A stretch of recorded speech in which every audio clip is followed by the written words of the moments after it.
I've got the control for the game pulled up. You got the disco in you? Do I have the disco in me? Oh, disco stew. I got the disco in me. Let's see if we can hear anything on the Persuasion radio station right now. Just out of curiosity. All right, that's a song that's playing. I can hear that. Welcome, folks. We're about ready to start this little show that we call Persuasion Club. We're just getting a couple of things worked out. So you were discussing, Stephen, I think, the intro? I am good to do part 2 if you're good to do part 1. Part 2. Part 1 is so hard, man. Don't make me do part 1. It's all about timing. I'm kidding. Part 2 is the hardest part. That's you tonight. Yeah, there's way more words in part 2.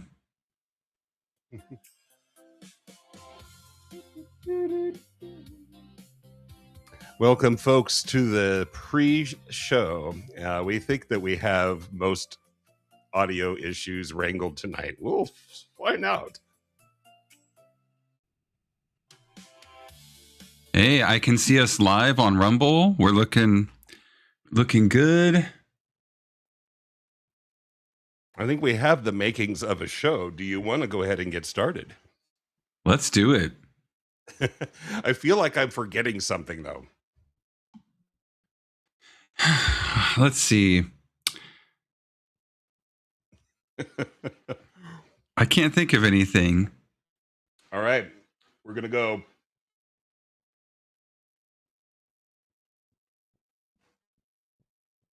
Oops. Wants to run that marquee again.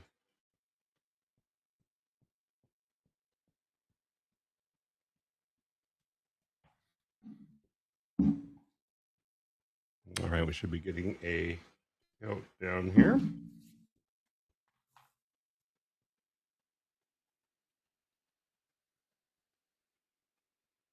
All right, hang on a second here because I think there is a little bit of something that is not happening the way it should here.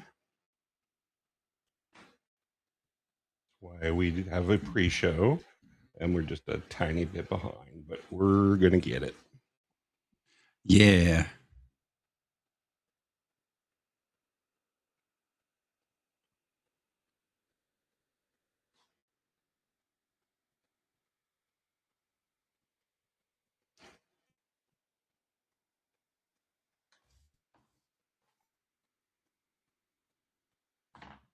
Smile.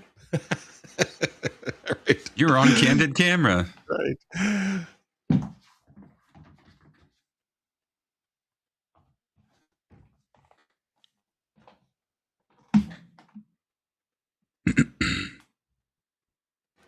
Government IT workers by day, persuasion enthusiasts, and verbal cage fighters the rest of the time.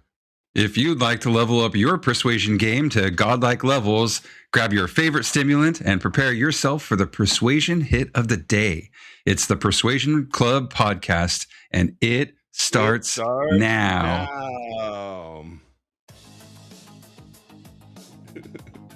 Oh, yeah.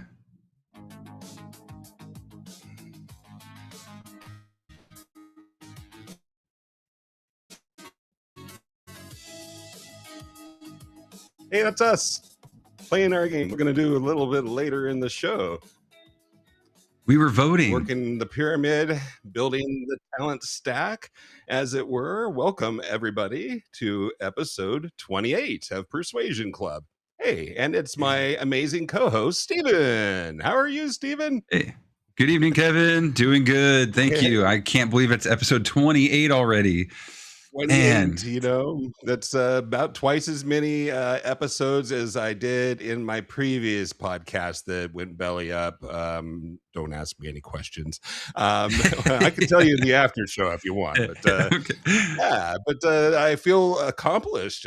28 is nothing to sneeze at. So yeah, welcome. We're over half a year. That's it weekly. You know, 52 weeks in the year, so we are over half a year in to doing this weekly. It's amazing. We've only missed a few episodes, really. If you think about it, and the number of weeks that we've missed, we actually haven't done too Yeah. bad. So, anything new and Yeah. exciting in your world this weekend? I think you said something about building a shed or something like that. Oh yeah, I got a shed from Costco, but it was a build your own shed and it took about 10 plus hours yesterday. My dad came down from the Portland area to help me build it, and it took us 10 plus hours of constant work to build that thing. And Wow. I am exhausted, but I'm so happy to have a shed. It feels really good. Yeah. And did you already immediately load it up with a bunch of stuff?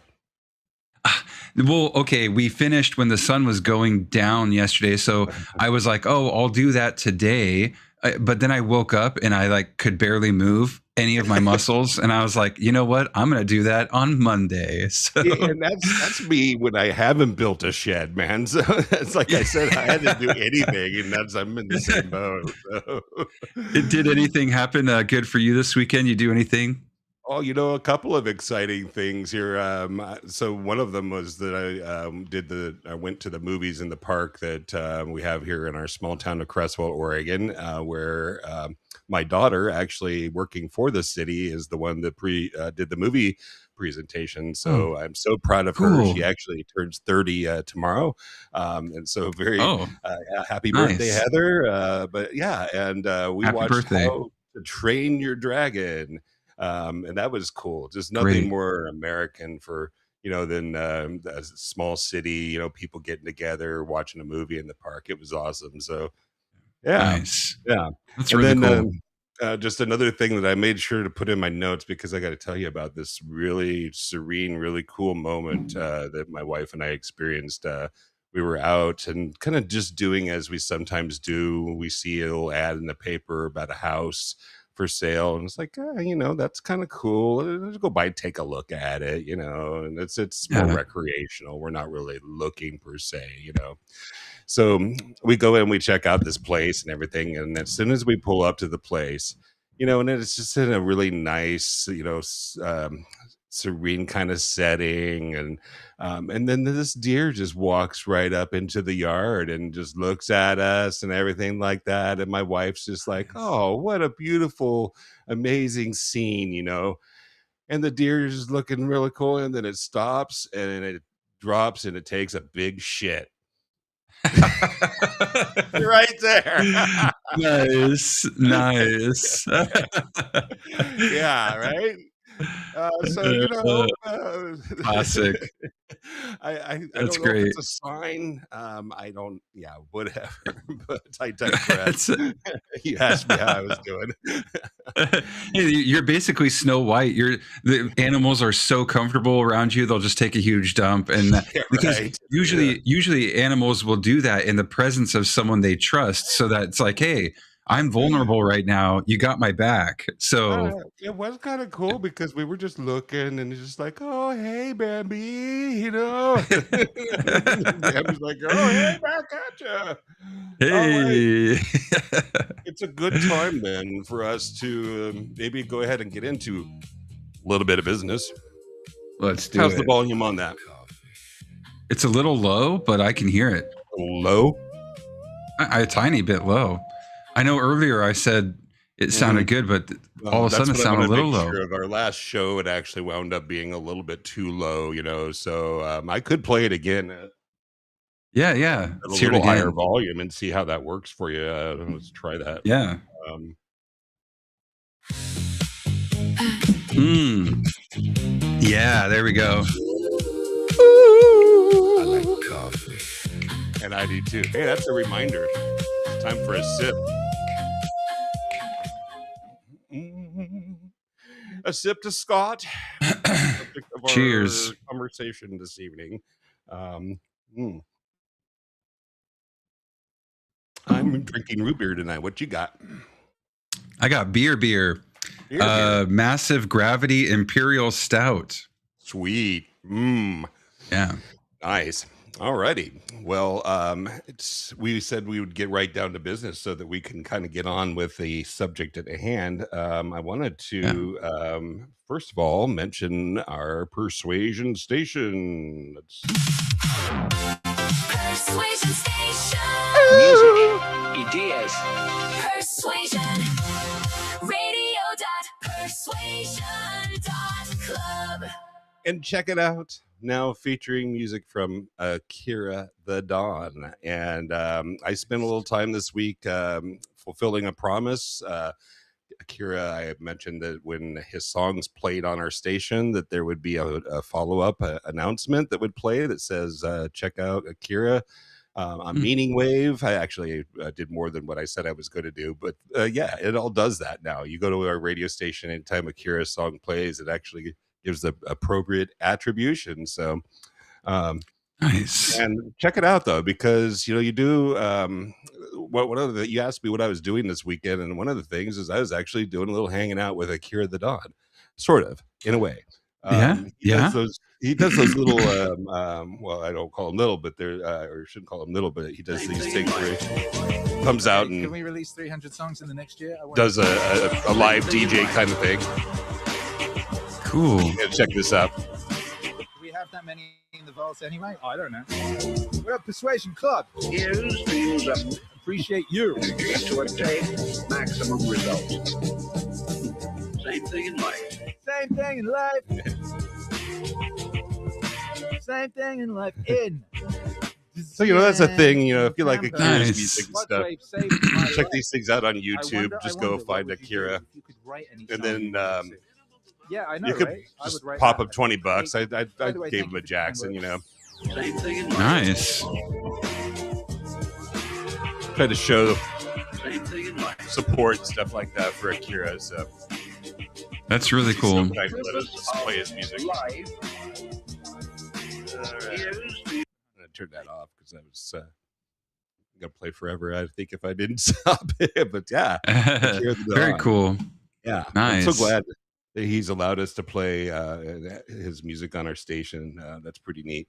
And then, of course, our Yeah. socials. Oh, did you have something you want to add on there, Stephen? Because you're No, do a just lot of saying, talking. yeah, cool over here. Yeah, just Akira, mumbling. man, he's awesome. All right, and for that, we got to make sure we show people how to watch us. It's Persuasion Club, all one word, on X and Rumble, Yeah. YouTube, Spotify, X, locals, all the things. We're there. Be sure to like us, subscribe, and whatever helps us out, helps our numbers grow, more people get to see us. So also, if you're on Rumble, check it out. You have the ability to put a Scott emote icon in the chat. That reminds me, we need to be paying attention to our chat. I'm not always able to do that, running all the stuff on the show, but we love our folks that are in the chat. I know that SJV said he was going to check us out tonight. Hey, SJV, if you're there, and any other folks that are hanging out with us, we appreciate your support. Love you so much. We just love the Whoa. Scott Adams community. Hey, I see Flavor donated $9. Do you see that in the Whoa. chat? No, I did Whoa, not see hey. that. Ooh, thank you, whoever. I don't know that person right now, but I'm going to make sure I find out who that is and say thank you. Wow. Thank you, Flavor. That's great. And I see SJV chatting there too. Hey, SJV. We love you all very much. Scott had his We Were the Beloveds. Have we come up with a name for our group, Stephen? I don't know. We called them. I'm the not sure if we Persuaders have. or Yeah, like it seemed we'll have to come up with something. Yeah, because I feel like Persuaders makes sense, but is that too simple? Does it need to be something? Yeah, I don't know. We'll I don't know. I don't know if clubbers is what we want to call them. So Yeah, that's a different connotation. Yeah. Well, also wanted to mention we missed out last week on the show. I had forgotten to load up the graphic and show off happy Happy was our persuader. This is Steven's cat. Steven, why don't you tell us about Happy? Hey, there's Happy. Happy's a little rescue. Rescued him and his brother at the same time. Got 2 kittens a few years ago, Sorry, and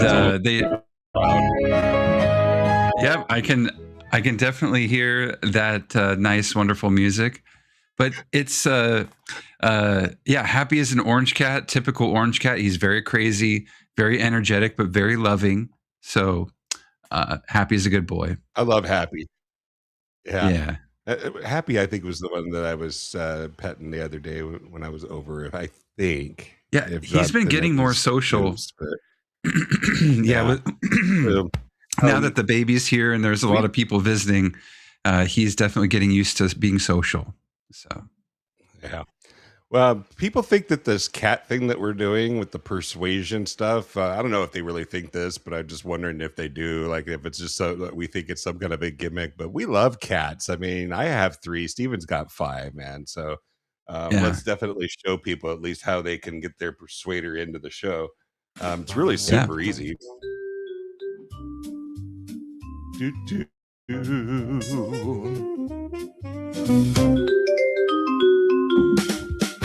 Persuasion.club/her. It's so easy. And you just go attach your cat, type in a little thing about your cat, and you hit the button, and then it comes to Steven and I, and we get a little message, and we go, "Ooh, hey, look at that cat, like that cat." And then we just let the cat, and that's it. That's all it takes. If you put in your email, you get an email if your cat's been chosen for the week. So just so you know. Oh yeah, it's all we make sure to communicate. Yeah, absolutely. And then we're pretty much then now through the business segment of the show. So thanks for hanging in there, folks. I guess get on to the topic at hand, right? Yeah, let's do it.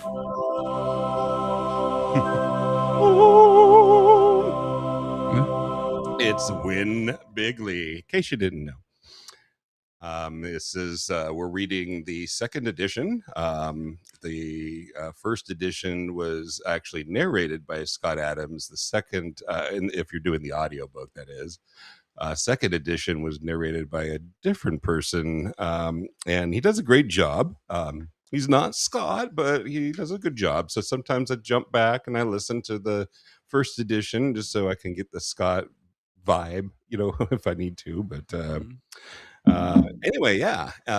And as I kind of have been pointing out here with every episode, just so that folks know, the book is not divided into chapters. It's divided into parts. And so when we do an episode, we have to do an episode about a part of the book. And we're on part 4. But it gets worse.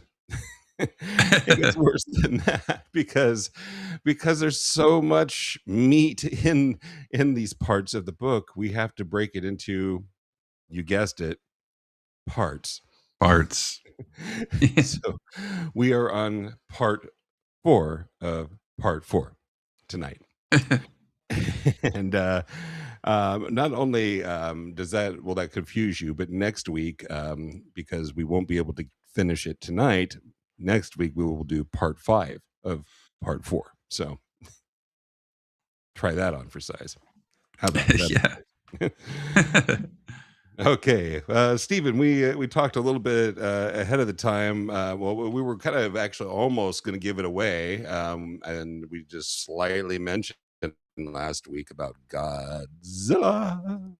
Yeah, so, almost spoiled the whole thing. Just right on the line. I think it's actually good to give teasers. So, did you want to pick that up? I've got notes, but you can certainly feel free. I feel like I do a lot of talking, so.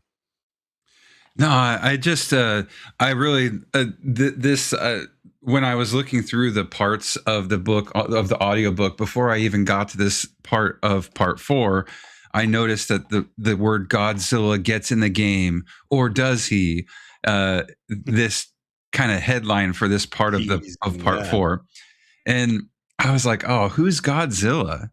And it turns out that Godzilla is someone that we're very familiar with because we previously took several weeks to go through his book of influence. And do you want to announce who Godzilla is, Kevin? Oh, I don't know if I want to give it away, but because it's really well, it was cool the way that Scott wrote it, and the way that it Yeah. delivered it in the book is that you hear about the different things that lead him to come to this conclusion that that it's the person that he thinks that it is, and so I think that was kind of neat because it kind of built a little mystery around it in a way. He Yeah. doesn't tell you who Godzilla is right away. And he kind of even mentions, oh, you go ahead. If I think you might have looked like you were going to say. I was just going to say he builds up to it because he's talking about the campaign for each of the presidential candidates for 2016, Clinton and Trump, and talking about how good Trump's everything was going for his campaign, and talking about how terrible everything was going for Clinton's campaign, including that there might be a mole inside the Clinton group because they're doing so bad. It seemed intentional how bad they were doing. And so that was kind of building up to, well, how are they ever going to get back in the game? Yeah. Well, in order to do that, you have to bring out a monster and someone who someone who has so much power and influence. Right. So that builds up to who is Godzilla and who helped the Clinton administration get back on track for their whole campaign. Not that they fully got back on track because we know how that went, but they started doing things that started to seem like, oh, well, did they get help? Because all of a sudden they're saying things that make sense. I think it was even mentioned that at first it was noticed inside the Bernie Sanders campaign, and that as soon as Hillary Clinton became the nominee, then all of a sudden it was immediately transferred into the Hillary campaign. So whoever was helping out in the Bernie Sanders campaigns, potentially that person may have been working Bernie Sanders first and then got pulled into Clinton. Okay, I see. Well, which adds even more to the mystery, right? Because it's like Scott was already starting to wonder if it was that person in the Bernie Sanders campaign. And then it was almost a little bit of affirmation then when he started to see that happen with Hillary, because it's like, okay, that means that somebody that was helping this campaign is now helping this campaign, which, and in a very masterful way, right? It's crazy that people can have a whole team of paid people helping them run a campaign, and then it just really takes one person who knows what they're doing and that who can command attention to listen to what they're saying and maybe giving advice that demands attention. And it just takes one person to totally turn the whole thing around.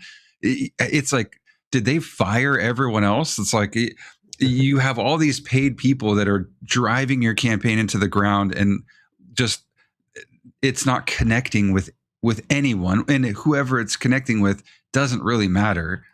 Sorry if the things that happened before Godzilla connected with you, but like it was not connecting, it was not hitting, and all it took was one person who knew what they were doing to turn the whole thing around. So that's why they are referred to in a way as Godzilla. Yeah. I think that it would be terrible for us to not tell people who Godzilla is. Yeah. It's very difficult to do because it's like we want you to read the book, right? Yeah. We want you to make sure you read the Win Bigly book. Right? Let's do an audience chat poll. Do they see if anybody wants to chime in? Should we tell everybody? Audience, anybody in the chat want to tell us? Should we give away who is? Who's Godzilla? Godzilla. Yeah, bro, like you said there's a poll. No, there's not a poll. You said there's I'm a. just saying we could just do Oh, a okay. cat poll. Yeah, see if I anybody see. wants Yeah. to say yay, nay, do it, don't do it, whatever. Yeah. Maybe they just all like, we'll go to bed.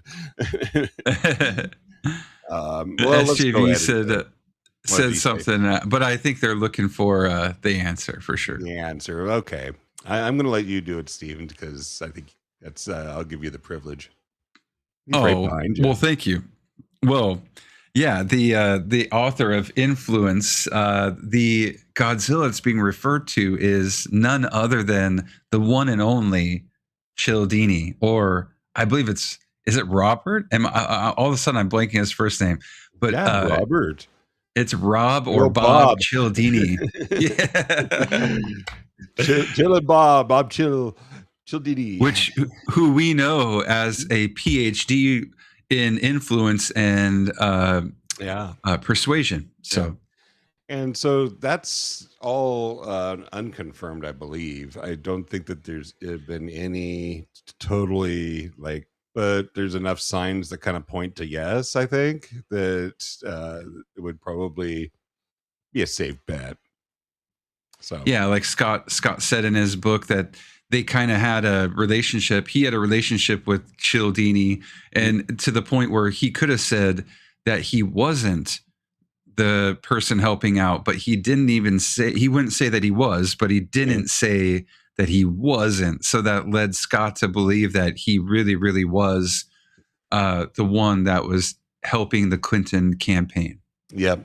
Because it was at a time, I think, that when Scott was actually, when he was saying that, it was at a time when the book Persuasion was coming out. And so I think that they had touched base as kind of a professional manner of professional standing or whatever, that Scott would receive an advanced copy of the book. And so they were communicating. And it would have been an easy opportunity at that time for Mr. Cialdini to set the record straight. And I think that others outside that knew him were like getting no comment answers from him. So and SJV and Flavor are talking in the, I believe it's the locals chat, but they're saying he basically confirmed it to Scott based on what he didn't say, which is yes, true. And Cialdini likely couldn't say it because of an NDA. And then Flavor was saying that's when conservatives got nervous, which I would be too if you were up against the likes of Robert Cialdini. No kidding, right? No kidding. Yeah. Okay. So now do we want to get into, I see I keep putting my papers up and you guys are seeing all my notes right here. I've got lots of notes. I've got tons of notes. Lots of good notes. Yeah. But what let's talk about what potentially Godzilla might have done. Yeah, please start us off. I'm happy to add a color to the notes. I didn't take a ton of notes because I ended up just listening to this part of the part 4 and just kind of enjoying it, because it seemed like he was just kind of glazing or saying really good things about how good Cialdini was. And it's like, I agree with all of this. I didn't think of all the deep notes. Stuff. Yeah. Suppose you're just kind of sitting there and just disbelief. It's like, what? Yeah. Like with a plot twist, Cialdini, no way. I have in my notes that if by chance it was Cialdini, that the use of the word dark was came into play, and that Scott felt was that was master level persuasion. That's not regular persuasion. That's like Cialdini level persuasion. Is one of the reasons why he kind of thought maybe he was involved. It's dark. Well, obviously dark. It's scary. And I think that was kind of a way that the campaign, the Clinton campaign was going, is that they were actually bringing out the scary part of it, and using fear as a persuasion tactic. Yeah. But dark also has other connotations. you think dark, sometimes you might think black. And if you think black, then you might actually think racism. So if there was any of that in somebody's mind, that could work. But the dark stuff was used constantly throughout the campaign, the Clinton campaign after that, and it was effective. It apparently worked very well. So, Yeah, well, I this wasn't part of the chapter, but I do remember like a lot of people thought that Trump had a lot of hidden skeletons in the closet, so to speak. And I feel like referring to someone as dark and playing on maybe the fear of the unknown, like what don't we know about this guy? That can also start to, it can plant, it can, whatever, plant a seed in your head that might grow based on some fear of what we don't know, and that it could be really dark. And do you want someone with a dark or sinister personality to be in charge of everything, like the nuclear codes or whatever? So right. yeah, it's like, do you want that? And so I feel like, yeah, the word dark, let people expand on their own thoughts and own fears rather than telling them exactly what to fear. It lets the audience kind of drive the meaning of it, however it resonates with them. Yeah, absolutely. And then speaking of driving it, they used repetition to really just drill it in too. So yeah, like what get your reps in. That's yeah, exactly. Yeah. Yeah. They definitely use that. And let's see, what else do I have? Speaking of Cialdini, because I added in my notes here that in his book Persuasion, which someday I'm sure we'll do that one too, is actually the book that is all about priming people to be persuaded. So it takes all of the things that we've learned, and it teaches you how to actually set the table. I remember we're talking about that in a previous episode, and actually set up the persuasion before you even ask for the ask. So some good stuff coming our way when we get into that book. So yeah, we'll forgive him for advising the Hillary campaign, right? well, my assumption is that he Cialdini might be not a conservative, but he might lean more to the left or to the Democratic side. Okay. So I feel like, and of course, people are kind of slaves in a way to the side of politics that they lean towards. Like if you lean to the right, then you're probably just, no matter who it is, you're going to vote for whoever is the candidate on the right. And if you lean to the left, that's probably who you're going to vote for, even if they suck, even if they're like not really smart or have really terrible policies. It's just kind of like people tend to be very what do you call it, consistent. We've talked about consistency in the past, and tribalism. Confirmation bias. All those things. People tend to they pick a camp, and it's almost like no matter what happens, they never change camps, no matter how bad it gets. I'm sure we could go on for a long time about that kind of behavior, because that goes into like religion as well. That goes into a lot of things like relationships. A lot of people will stick through really bad relationships just because of the sunken cost fallacy or whatever, where they've put too much effort in. Why give up now? Listen to us talk like we know what we're talking about, man. yeah. There's so much that we've talked about that we can apply to all of these conversations, that it gets to the point where it's hard to make progress on through this book, because it's like we could literally just talk about each section of each part for pretty much a whole episode. So yeah, it's hard. We just keep stacking, man. That's what we're gonna do. We're just gonna keep adding on. So this is good stuff. Yeah. I'm obviously covering my camera again. Here I'm looking at the next section here, because I feel like we need to move on through. That was just kind of a tap into the Godzilla thing. We think we're good with Godzilla. Ready to move on to I think we're good. All right. The next section then that we were going to talk about was that how to get away with bad behavior. And this is my favorite part, man. I want to talk about that. Yeah, Tell me I how. learned a lot about this being a middle child. Yeah. Yeah. No, Well, he kind of kicked it off with persuasion tip number 22. Do you want me to go over that? I would love it. So, persuasion tip number 22, we're getting kind of deep into the tips, but people automatically get used to minor annoyances over time. See, I've gotten used to Steven, and it's worked out pretty well. Yeah. Good one, Kevin. Good one. You got me. You just set yourself up for that, man. And I'm just kidding, of course. I love Steven. And when that thing the other way, he's my favorite co-host. Thanks, man. You're our only co-host, but you know what I mean.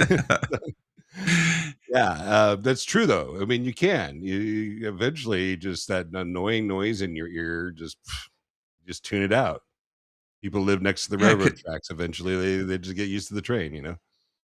Exactly. Yeah. That I remember moving to Eugene when I was in college, and the first house that we were living in had a lot of traffic going by, and I came from a pretty quiet suburb, so I was not used to traffic sounds, and there were a lot of homeless people, and there was a lot of just activity in general outside of our house, and the windows were really thin, and I could not sleep for like the first several weeks, and I remember the first time I had a really good sleep, and people were like, "Did you hear that fight that happened outside?" And I was like, "Nope."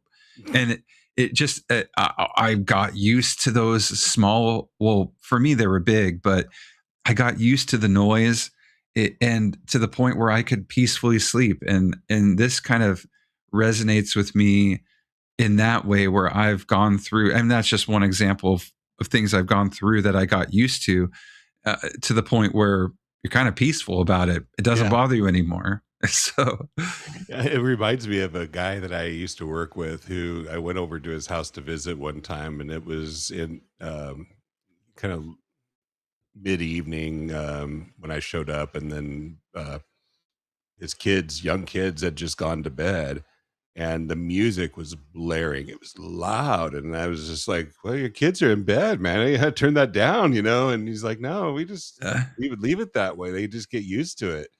And and I couldn't believe it, man. I could not sleep through music like that, but everybody else is just used to it. Yeah. We're getting some chats. Flavors talking about being the youngest in their family, so they're looking forward to this.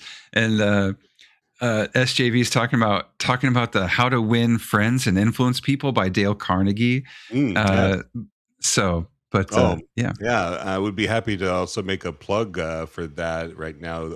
Owen Gregorian is doing the spaces on that. I don't know if that's still going on. I think it is, where they go through that book. So that's certainly on our list someday, because we know that's in the repertoire of, is that the right word? Repertoire of books that we have to go through. We got so many. We got like tons of books to do now. First it was like, oh, which book will we do? You know, there's only a couple. Yeah. Now it was like, and now it's like the world has opened up. Yeah. Totally. Okay, so you can get used to anything long enough. Yes, persuasion tip 22, being minor annoyances all the time. You're right. Yeah. Let's see, what else did you have in your notes? Did you want to like add on to anything there? I've got a few things I can throw in. It was kind of Scott kind of threw out a thing about Trump, what Trump said about, I think it was Bobby McCain, talking about they were in like some sort of meeting, and Trump made a joke about preferring veterans who were not caught, because it was offensive to a lot of people. But Trump has a history of supporting veterans, so it kind of was like this risky behavior, or what the chapter or the section is called, "How to Get Away with Bad Behavior."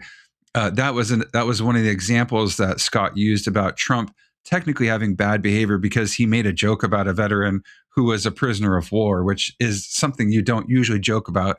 But but Trump kind of got away with it because of I guess the way that he delivered it, and also his history of supporting veterans. People knew that he didn't necessarily hate or despise veterans, but it kind of pointed to like, well, he doesn't like this guy, so why doesn't he like this guy? Yeah. So, That was an interesting, and I made a bunch of notes on that one, because what kind of got me interested in that was the way that Scott was able to describe the difference between a New York and a California state of humor.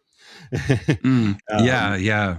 Yeah, and if you don't know, and I'm from California, and then moved up to Oregon when I was about 12, so mostly Oregonian, but West Coast, and pretty much the same, generally speaking. And so our sense of humor here, compared to like the New York sense of humor, I'm sure is vastly different. Yeah. Yeah. So I had no idea, but basically, in a New York way of humor, that when they react to a joke, they're reacting to the awfulness of the joke, not the target of the joke.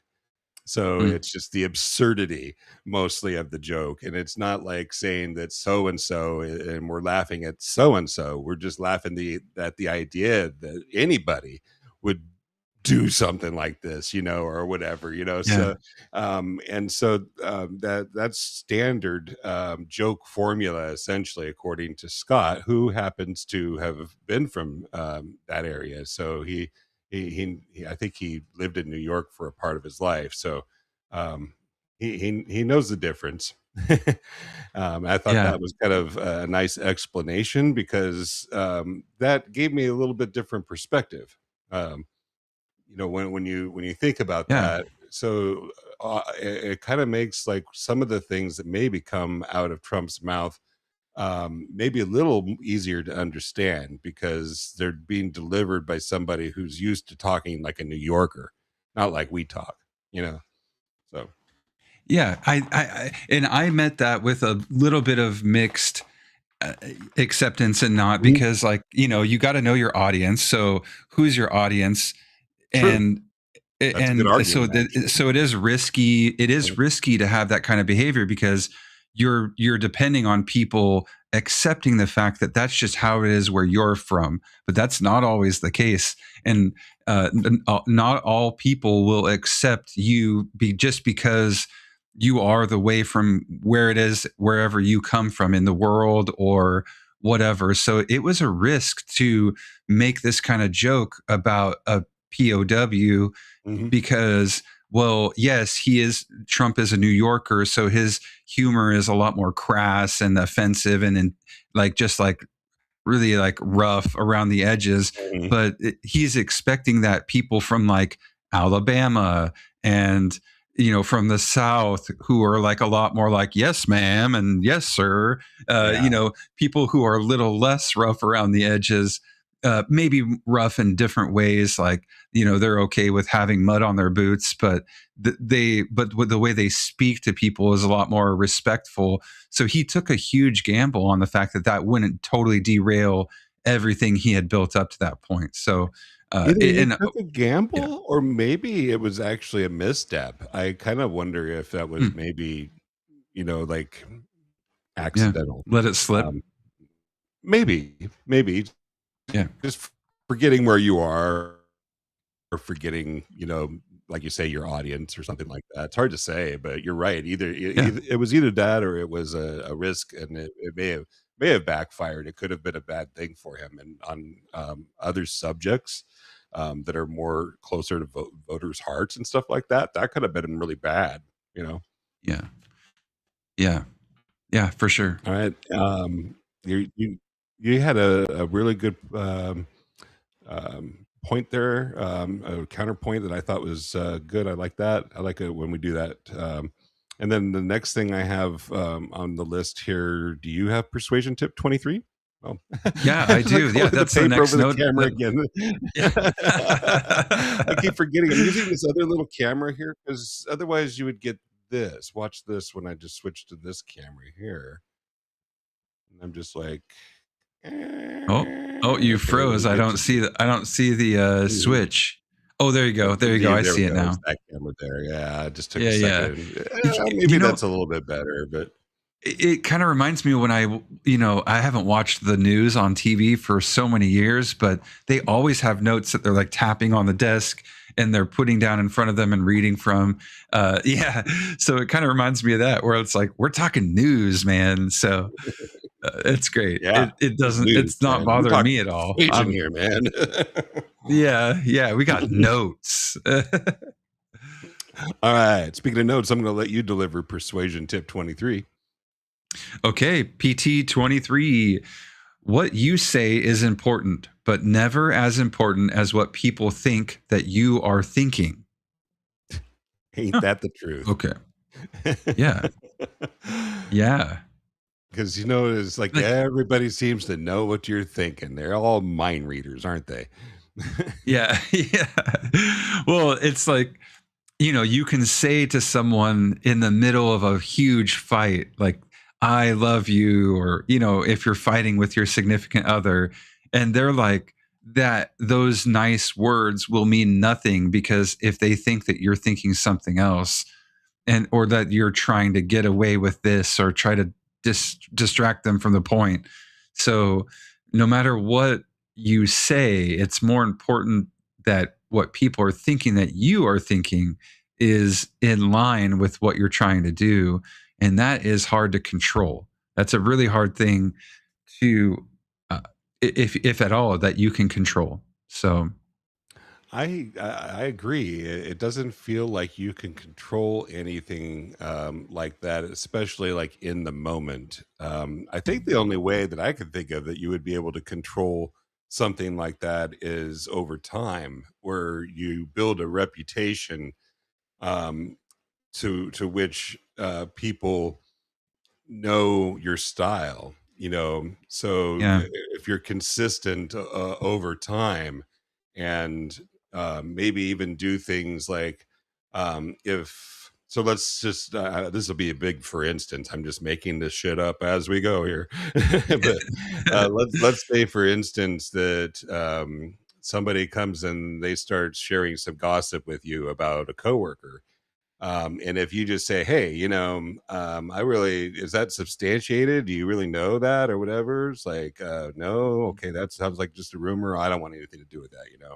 And then, yeah, if you do that over time, and then eventually that person's going to know, and they're going to trust you, that you're not going to be the kind of person that talks about other people behind their backs. yeah. And so that's the only kind of, I guess, way that I think that you could do that, is that you would have to kind of build that into your character and your reputation, and then use that as a way of persuading or persuading people. I don't know, just making that shit up. I kind of like most of what we're doing. Yeah, I feel like I relate it to like the way a lot of like coaches, sports coaches are. The coaches will cuss out a player, like a kid, or most people that are playing professional sports are like under 25, so they're pretty much kids anyway. But their coach will just like cuss them out and basically tell them how bad they did on this one thing. But then everybody goes, "Oh, he's just that way because he really wants to win." Like they make excuses for him because, like, well, this coach just really wants to win, so let him traumatize and totally degrade his players because, he means well. He's just thinking about the W. He's not thinking about this kid, being 20 years old and not having full self-confidence.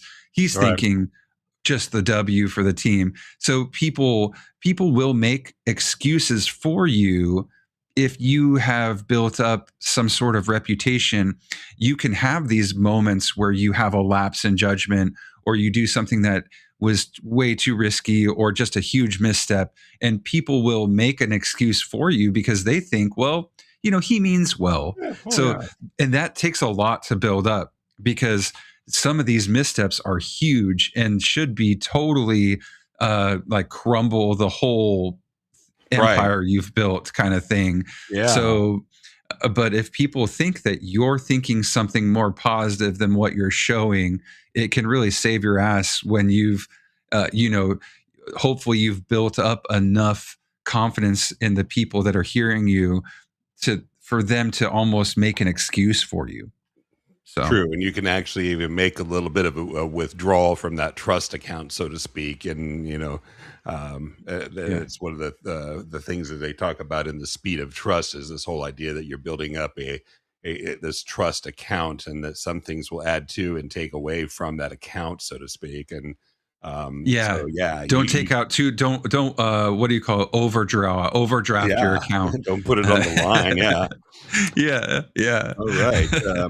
Well, we're gonna breeze through, I think, here the rest of this stuff, because we have Persuader Game 2, and I want to show off some new stuff there. And we know that we have at least SJV takes off for another show after ours, so we might actually invite him before he. I know he might be taking off here soon. Anyway, but let's go ahead. I wanted to. Did you have anything else in this section, the bad behavior, that you wanted to say? I only had one more thing. That was it. So what do you have? I had hate the blunt and harshness, but appreciate the honesty. So that's with regards to Trump. I think that there were people that had a lot of trouble with the way that he was so harsh with some of the things that he would say, but then later came to appreciate the honesty part of it. So that's that kind of getting used to it sort of thing that you were talking about. They kind of start to eventually get used to that stuff. And then that's all I have for that. And then our last section is basically about scandals. I don't know. That's a lot of stuff. Maybe we ought to put the game aside, or do it after doing the after show, because we got still another whole section here.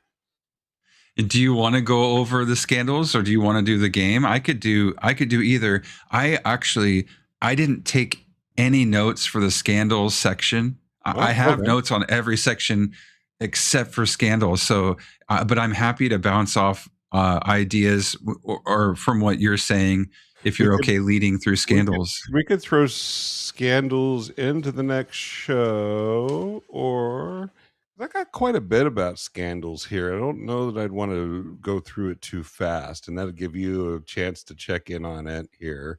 Because I don't know why I didn't take many notes, but there was some reason. But anyway, totally fine.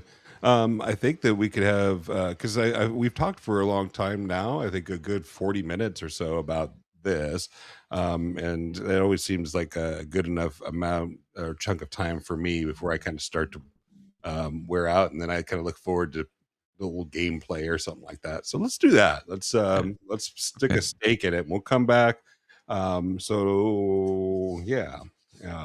Okay. And it looks like SJV's sticking around too, so that's good. Oh, good. I hope he doesn't mind that we're gonna go ahead and play a little bit of Who Wants to Be a Persuader here. Hopefully he doesn't mind. All right, so you need to load the controls and take over there, Steven, if you want, or I could do it, I guess. Yeah, I'm in. I have part 4 questions ready to go. Are you good? You good to go?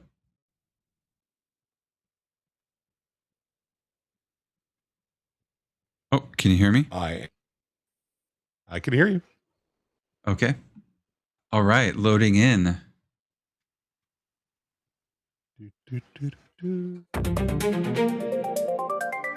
Whoa. What is that? Sweet.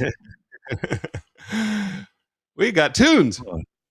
I like that. That sounded really good. Thanks. All right, everybody. If you've been watching our show for any amount of time, you've seen us do this show, this trivia show before. So let's get right into the questions. We got question 1 here.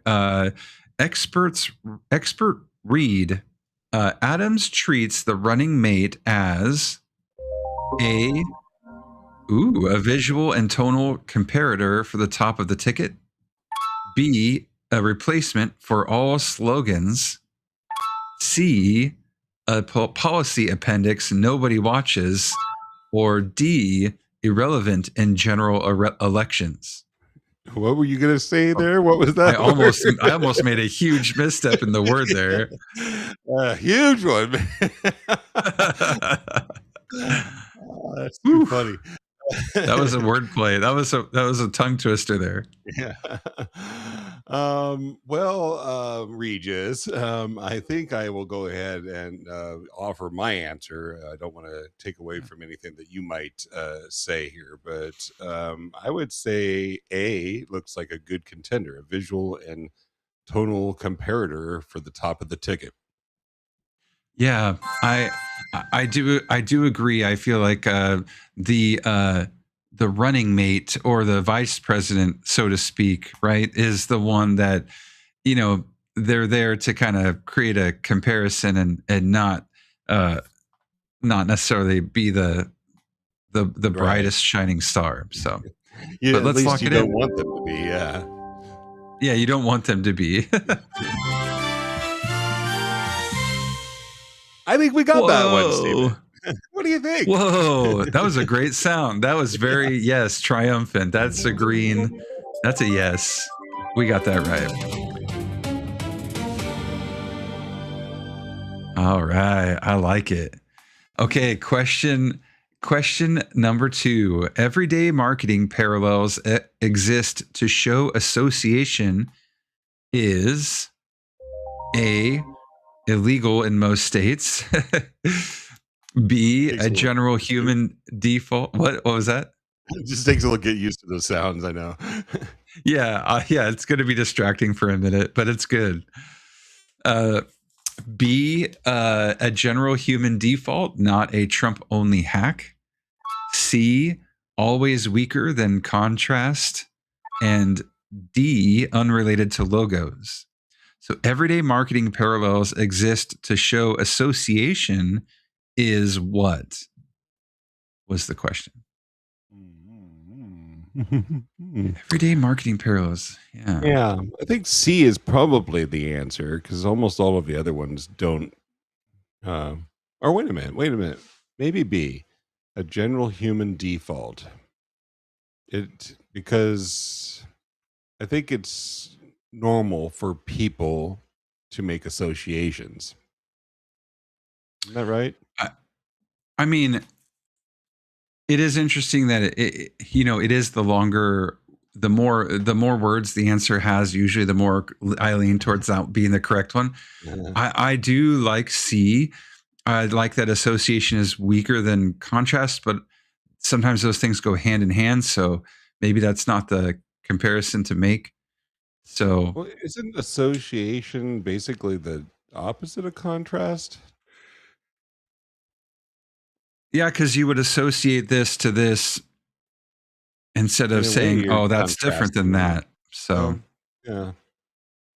But is it weaker? Is association is weaker than contrast? Yeah, I don't know. Is this one of those questions where you might? This might be a trick question. Yeah, it's. We could do a 50-50 on it. I mean, what the hell? I mean, we could. Should we do a 50? This is question number 2. Let's try right? Let's do the 50-50. All right. I'm cool with that. Okay, so you think it's C, but it could be B. So let's see what 50-50 takes away. No. Son of a bitch.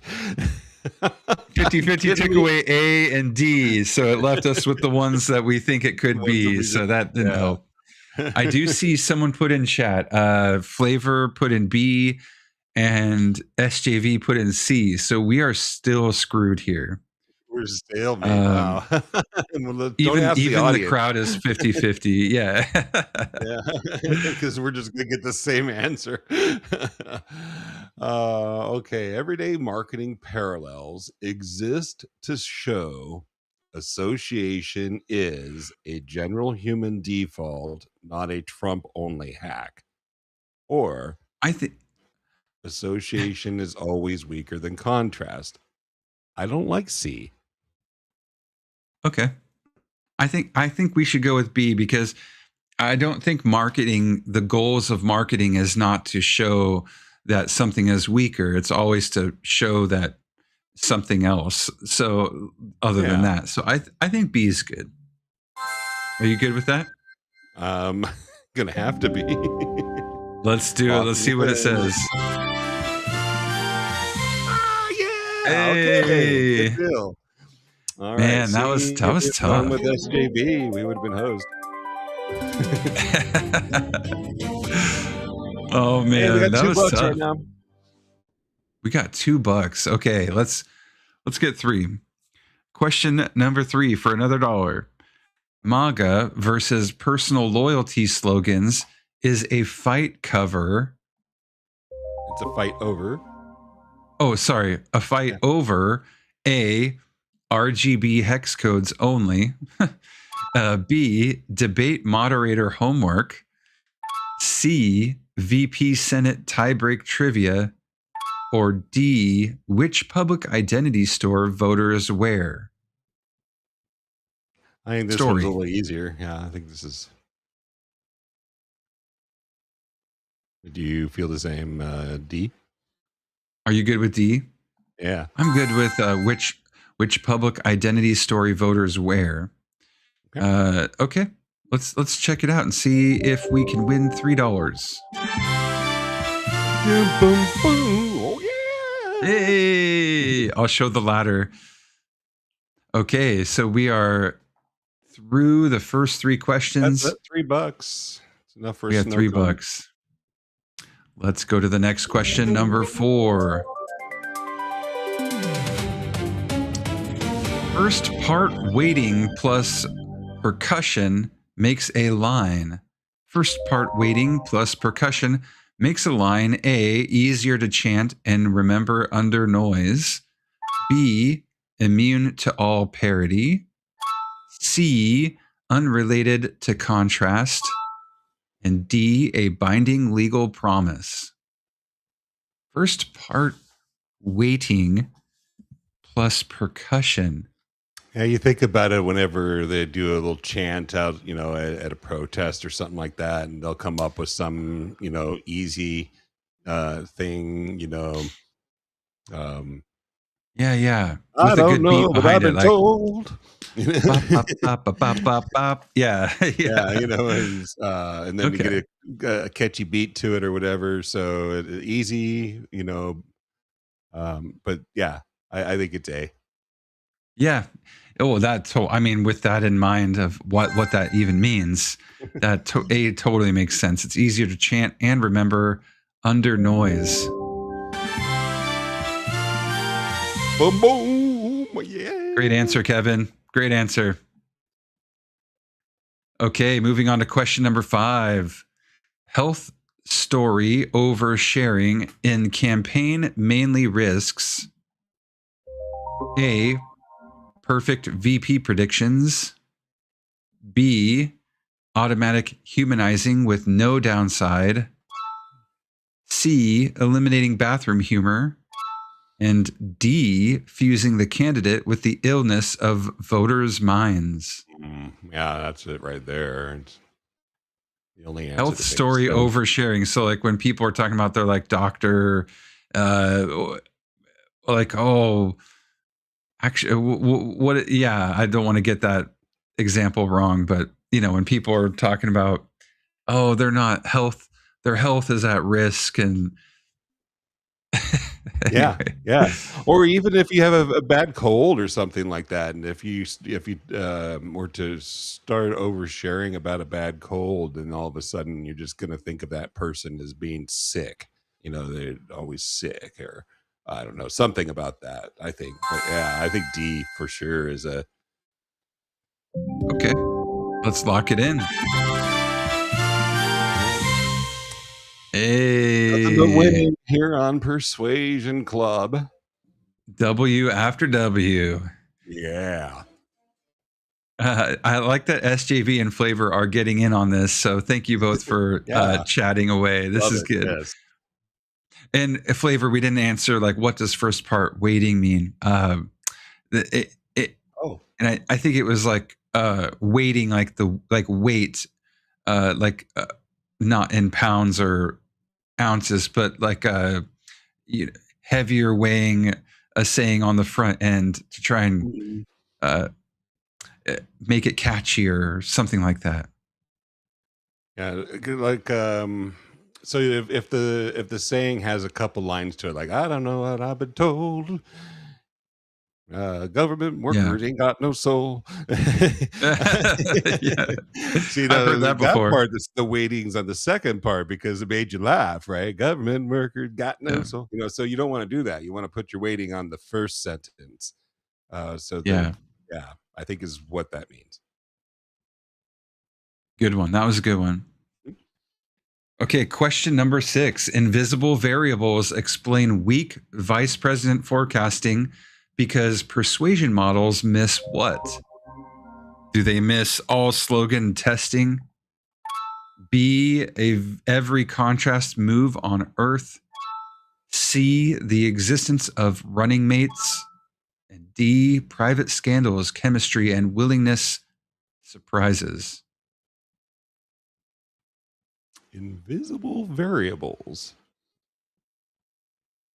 Wonder if this is the trick question. Remember I said last week that I programmed this thing to give us a trick question at least once every round? Yeah. This could be it. They also could have been question 2, because that was kind of weird. That was a tough one. Yeah. I feel like it's in my head, I'm going towards D because those would be things that would be missed, would be like private scandals, chemistry. People aren't thinking of, or those are invisible, or they are variables that can impact the success of who you choose as a running mate. Yeah, I'm with you on that one. I'd go for D. Feeling D? Okay. Let's see. Yeah. Woohoo! Intuition there, Steven. You were right on the money. Hey, thank you. We are looking good. Yeah, okay, we're on question 7. That's crazy. Getting richer by the question.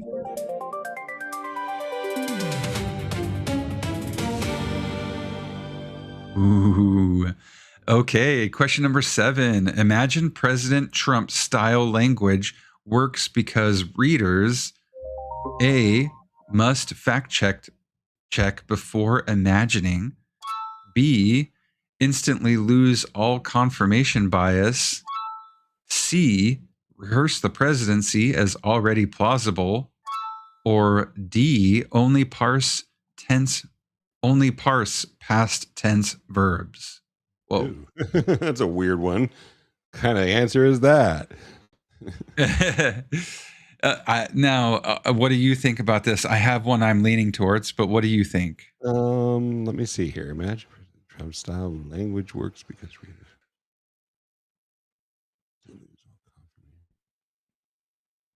Yeah, C. Yeah. The way the question is worded, it says that this works because, but I feel like if you were the person using the language of imagine President Trump as blah, blah, blah, then it wouldn't work for you because it's working against you because you're making people think of them as already being the president, so that kind of works against you, but it works for who you're talking about, because you're trying to hurt them, but it actually works for them. So this one's also, this could be a trick question This too. could have been the one. Yeah, I agree, but I think we got past the trick if it was. So let's see. So you think C? Mm-hmm. Okay, let's see it. Let's see. Man. All right. We're on question number 8. Adams suggested Mark Cuban could be a powerful VP pick, but stopped short of firmly predicting Trump would choose him. Why does Adams still count that as a miss? A, association never applies to billionaires. B, Cuban never owned a basketball team. C, he floated Cuban as a high-impact contrast pick. Trump did not choose him, and Cuban became a leading critic. So the T's did not match reality. Or D, contrast only works for slogans, not people. Well, whatever. It couldn't be C, because that's just too wordy.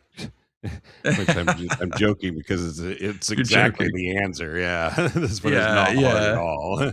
That's big so question funny. And that big answer go together. And hey, Mad Mitch in the chat, good to see you and good evening. Welcome. So yeah, I think C. You're feeling C. Yeah. Yeah, and he kind of did become a big critic. So let's lock that in and reveal. Yes. Whoa, we were right. $8. Oh, only 2 questions left. A Whopper today. Yes, yeah, just one. We have to split one of them. Yeah, right. Fast food is more expensive than normal food these days. Right, yeah. Oh man. Okay. Question number 9 of 10. Confirmation bias meets counter slogans when supporters what? A, vote randomly to cure dissonance. B, stop using any visuals. C, instantly abandon all prior beliefs. D, keep their core identity story even while wearing new branding. Okay. This could be a trick question. Maybe even when we should use our lifeline. Yeah, maybe we should ask the audience on this one. I wouldn't mind. Let's make sure that we have a couple of our ideas first before we ask the audience. But don't tell. Don't tell. Just see if you know. And then okay, because I'm looking. Confirmation bias meets counter slogans when supporters. Okay. Okay. All right. Let's ask. Let's see what they say. Okay.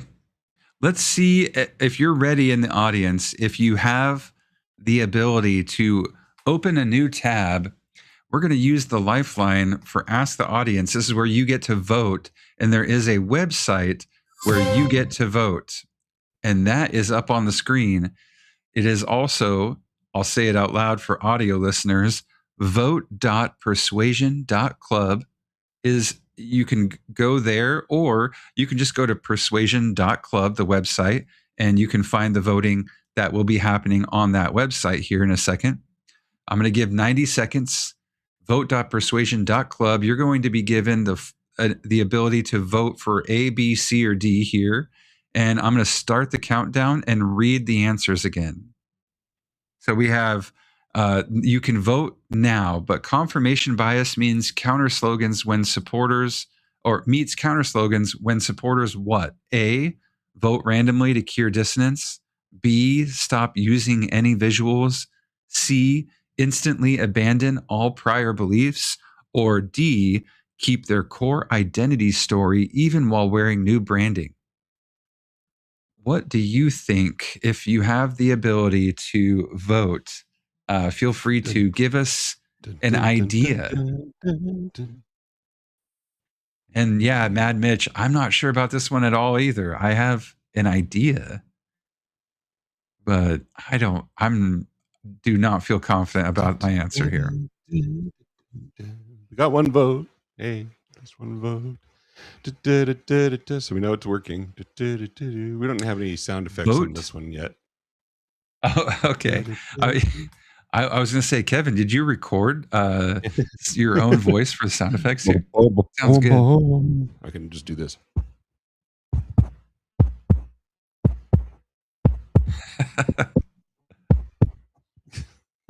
The good old 10 heartbeat. seconds left. Vote.persuasion.club. 8, 7, 6, 5, 4, 3, 2. Boom. All right. Okay.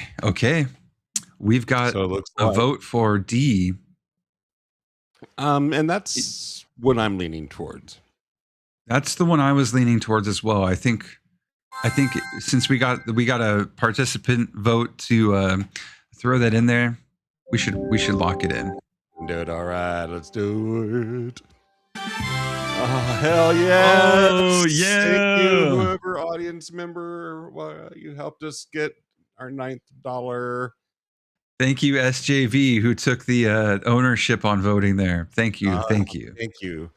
We now can afford the Happy Meal. Yeah. Now, can we upgrade it to a large? One more dollar here. The last question of the evening. Question 10. Expert synthesis. Session 3 mastery means stacking contrast, association, and chant-ready branding while accepting what? A. Predictors miss hidden VP variables and audience's update feeling before spreadsheets. B. Facts never matter. C. VP picks become perfectly predictable with enough charts. And D. Slogans must be literal theses. Weird set of answers. You ever notice that every round has some kind of a mention of the word spreadsheets? Yeah. Spreadsheets come up a lot. Yeah, no kidding. So facts never matter. I think if I were going to hazard a guess, that'd be it.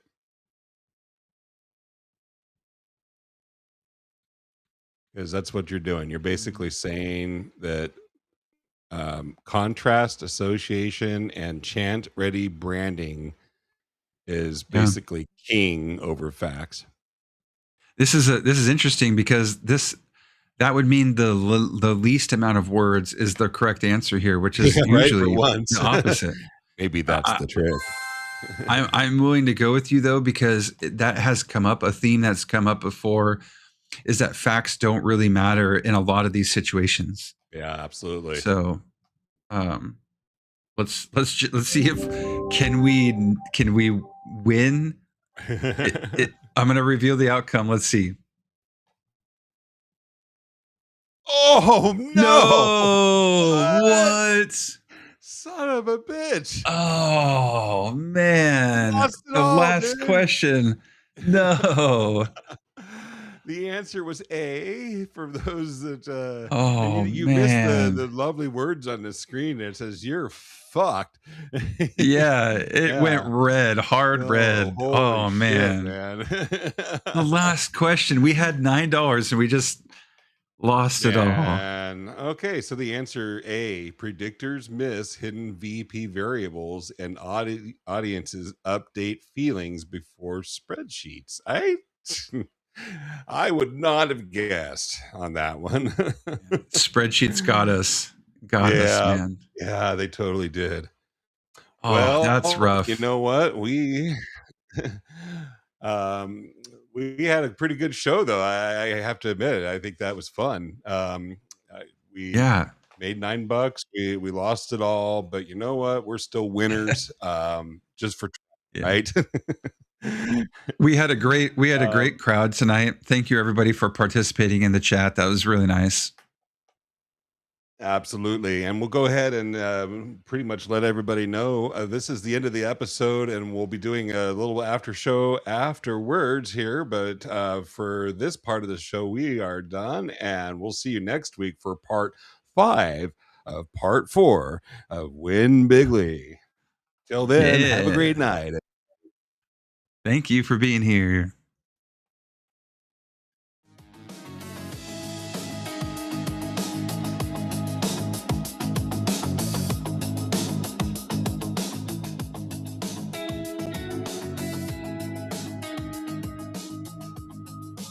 Oh, man. SJV, thanks. Yeah, it was nice that you were here.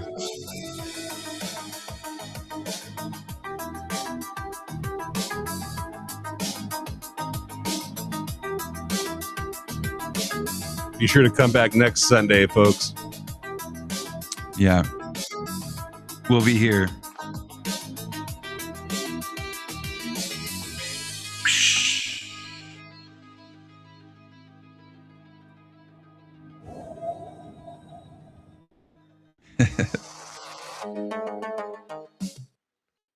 All right. We did it. We did it. I can't believe we actually... I can't believe it either. I can't believe we lost. I mean, we successfully did a show, but I can't believe we lost at the end there. Man. And Mad Mitch is asking, we have what to time? sometime. It wouldn't be fun if we won all the time, I suppose. But yeah, it's good to show that we're human and that we can get something wrong every once in a while. Yeah. Hey, if anybody wants to join in the chat or in the Rumble or the chat, I guess you can do it this way. Just wanted to throw that out. Yeah. There. Join.persuasion.club. You can join the after show if you want to talk or share. I don't know how long I'm staying around tonight. I'm going to try to stay as long as I can. Mad Mitch was asking what time. We go live at 6 p.m. PST, 9 p.m. EST on Sundays. So depending on where you are, you can do the math if you're in Mountain Time or Central.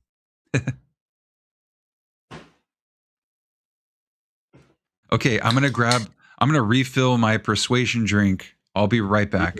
Do it. See, my microphone can pick up on this sound of the... Oh, yeah. Good sound.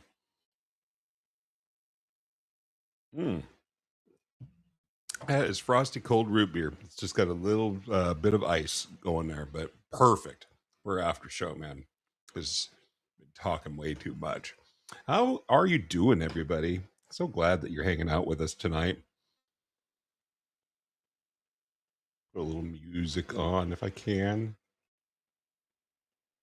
I don't know if it's going to play or not.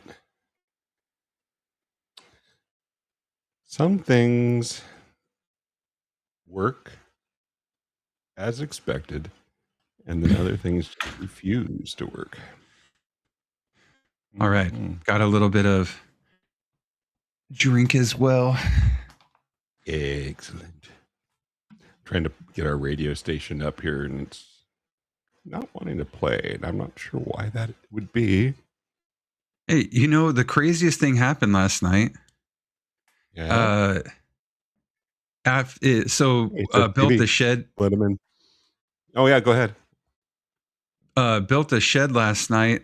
Yesterday it took like all day, and then just after midnight, I was, somehow still awake, and my wife and I were sitting in the living room watching TV, and all of a sudden, out of the corner of both of our eyes, we noticed something flying, and we were like, "Oh, there's a moth," and we look over. It's a freaking bat in our house. Holy shit. How'd that get in? We have no idea. We're sitting in the living room. There's been people in our house all day. There was not really a moment where the house was empty. I see SJV's on, mic is muted. But what happened, we ended up getting it out of the house. It took like 10 minutes, but Yeah, freaky, man. A freaking Just bat. like open the door and then run around with the broom. Well, it flew into something and then ended up crawling out on the ground. And I took a laundry basket and a big piece of cardboard, got it in the laundry basket, and put it outside. Oh, wow. Did it go away? Yeah, it never came back. Okay. And no one, Did it no one, crawl it off? didn't. Did it fly off? Did it just die? Oh, What did it do? yeah. Today, this morning, there's no sign of it. So either something took it away or it flew away. But yeah, we spent the evening thinking like, okay, did it touch anything? Did anybody make any contact with it? Nothing happened. It just was like, where did it come from? Anyway, I've seen it online where people have bats in their house and everybody's freaking out. I felt that. I had no idea what to I do. would freak out, yeah. Hey, how you doing, SJV? There, that looks a little bit better. I've been trying to Let there adjust be my light. lighting. I can hear Yes. you. You look good. Sound good. Yeah. Oh, that's real good. Well, thanks for having me on your show.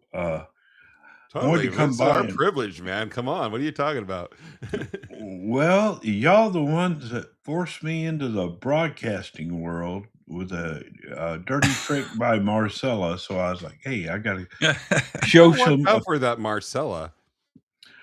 Yeah, Marcella's something else. But no, I just wanted to come by and thank y'all.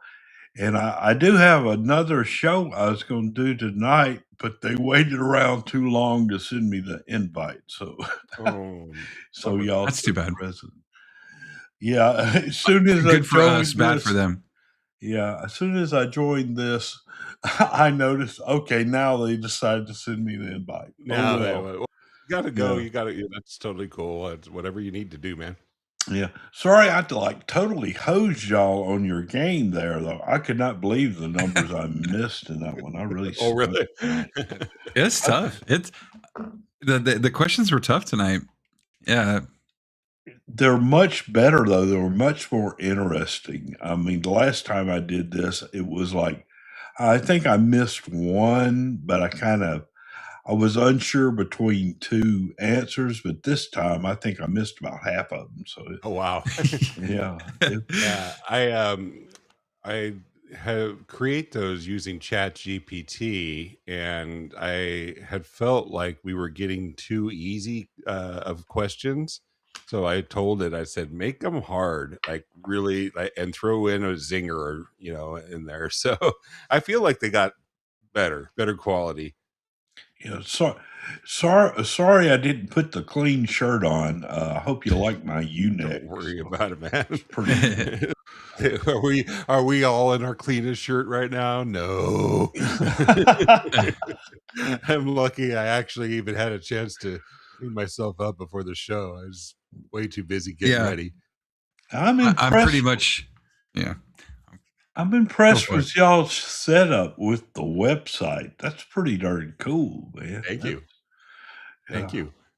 That's all Kevin.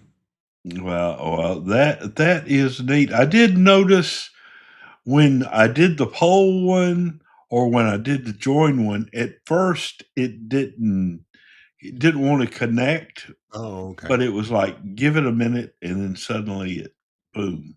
Okay. So I That's was good able to do feedback. Good to both. know. Yeah. Yeah. Because we don't always know what it's like from the perspective of folks behind the scenes and such. So Yeah. Yeah. we kind of figured that if we are fortunate enough to get a good following, that maybe we might find some folks that would be willing to run, if they feel like being techie or whatever, they can run some of the stuff for us, because that way we can focus more on the content of the show and not have to worry about controlling all the shit, I've been running into that myself. I got me a producer that's helping out. Oh, yeah. But I do think there is room on shows like this for somebody that's just the media person, Mhm. because I'm mainly doing that, and it's easy to screw that up while you're trying to also talk. And Yeah, exactly. We build our own custom software, and it has helped a bit. But even with all of that, I would just much rather have somebody else running all the controls, and Steven and I can just be the talent. Yeah. Well, the way I He look just at call himself the talent.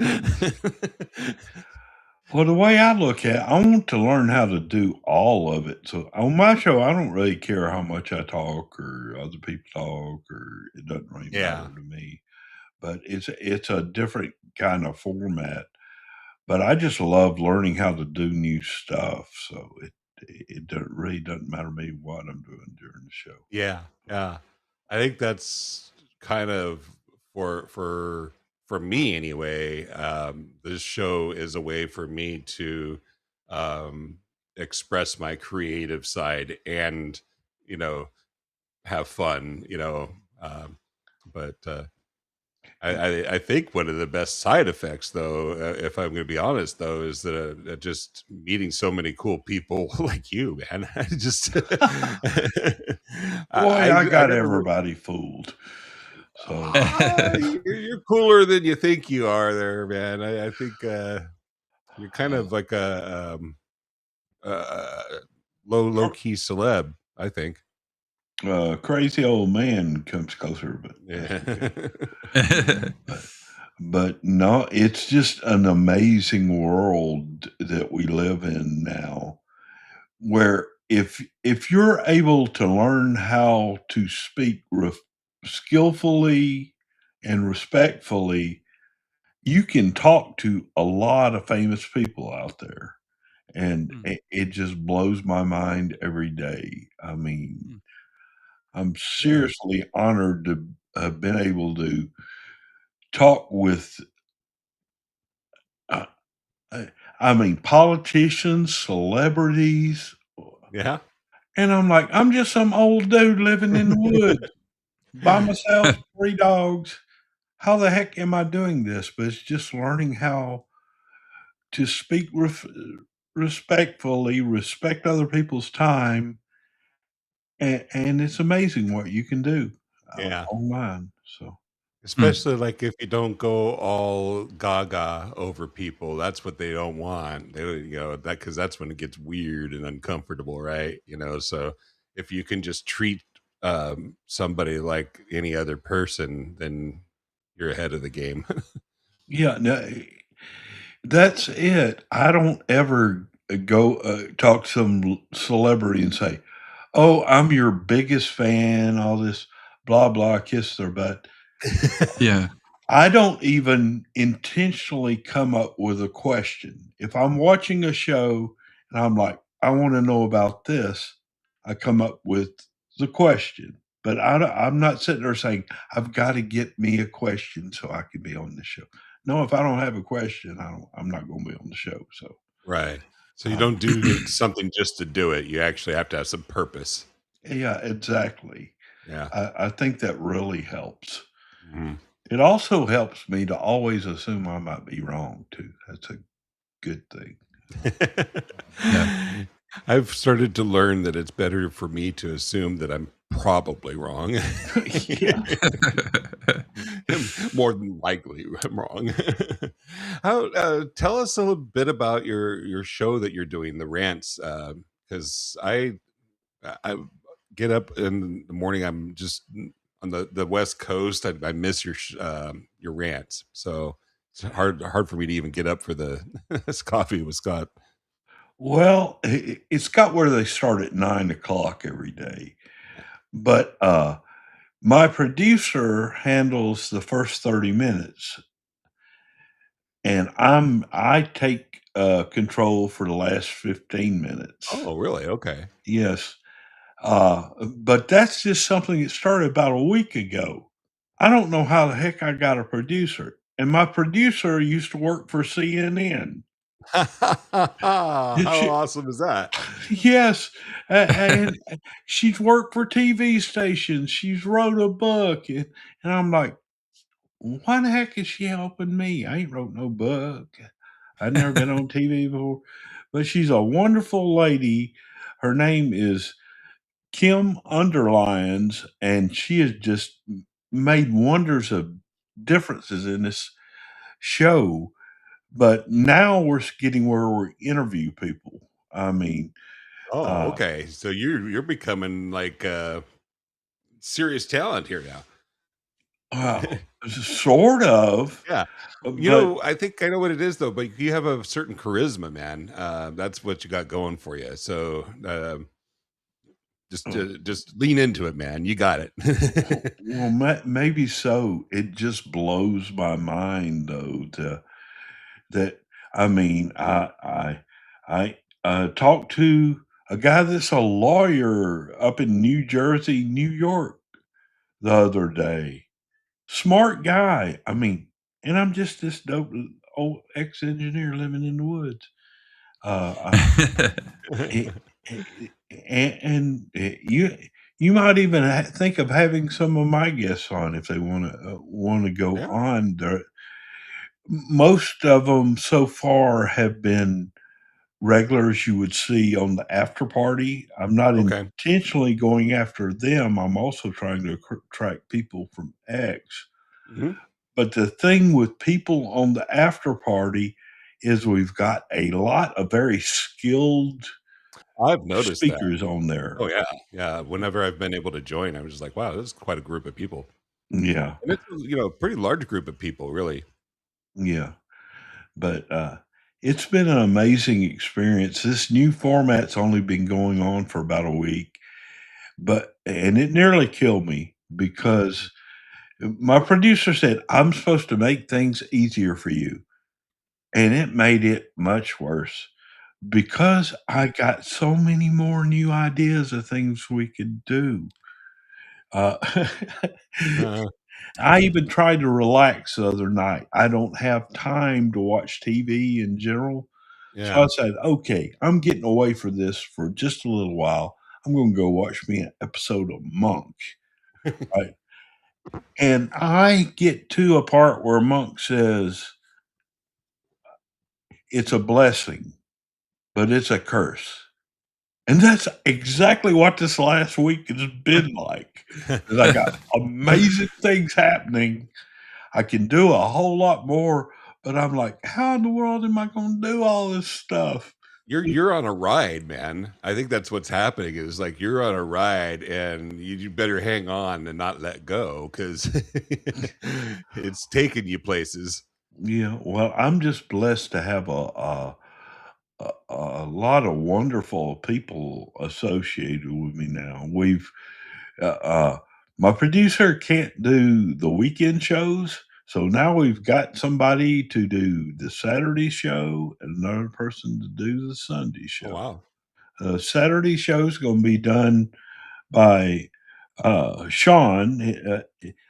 His X handle is Smarshall, SMAR underscore SHALL, I think. And he's got his own regular show called The Clanker Chronicles, which I highly recommend. It will freak you out to see how many videos of robots that really exist now that you're like, that must be AI or something. Oh man, if any of the robots that I've seen look or even like there's some ass kicking robots out there now. Like, Yes, and one he showed the I other would be impressed. day. You remember that movie Aliens? Yeah, oh, love that movie. Yeah, it was the sequel to Alien, and Ripley was driving something called a loader. Loader, yep. Yep. Yep. Well, the other day, Sean had a video with Yes. something that reminded me one of those Yes, loaders. those exist. Isn't that I crazy? Yeah, and then there's the guy that's doing our Sunday show is a guy named Kevin Summers. Y'all probably have run Yes. across him. He's a Yes. very skilled speaker. Yes. When it comes to guests on the after party, he's probably one of the best at just limiting how long he speaks, but having specific points to make. Well, for the first time Sunday, he did the show, and you will not believe how much he rocked it for 45 minutes. All right. Cool. I'll have And to go back and listen to that. he brought the Scott Adams the entire time. It was funny because before the show, he wasn't sure what he wanted to do. And I was like, okay, I'll make up the script for the show and I'll do my thing and you can just chime in whenever you want. So I wrote up my normal script, and usually it's just a whole bunch of bullet points. And I start to do that. But before I get going, he gets started and he talks he probably talked like twice as long as I did during the show. And that just tickled the heck out of me. And it was all good Scott content, Scott Oh, philosophy. cool. So I'm excited about it. I call it his show on Sundays, and Sean will have his show on Saturdays, and I'll appear on them all, but I'm just going to do as much as they want me to do, and I'll just sit back and let them just do whatever. Just show up. Yeah. That's pretty cool. Yeah. I really feel like it's fun just learning. And Kevin Summers is definitely a name I'm familiar with. I think I'd like to get to know him a little bit more and then check out Clanker Chronicles. Is that what you called it? Clanker Chronicles, Clanker. Clanker. It's on YouTube too. Okay. And that's not Kevin Summers, but that's a different one, right? No, that's Sean Marshall. Okay. His X handle is SMAR _shall, SHALL. Okay, I got that. Definitely going to check that out. Yeah, and I think that's kind of important as creators ourselves to go out and kind of discover and see what other people are doing and stuff like that. So Yeah, and we kind of support each other. That's one of my big beliefs is just support what you believe in, right? And we talk about a lot about reciprocity, right?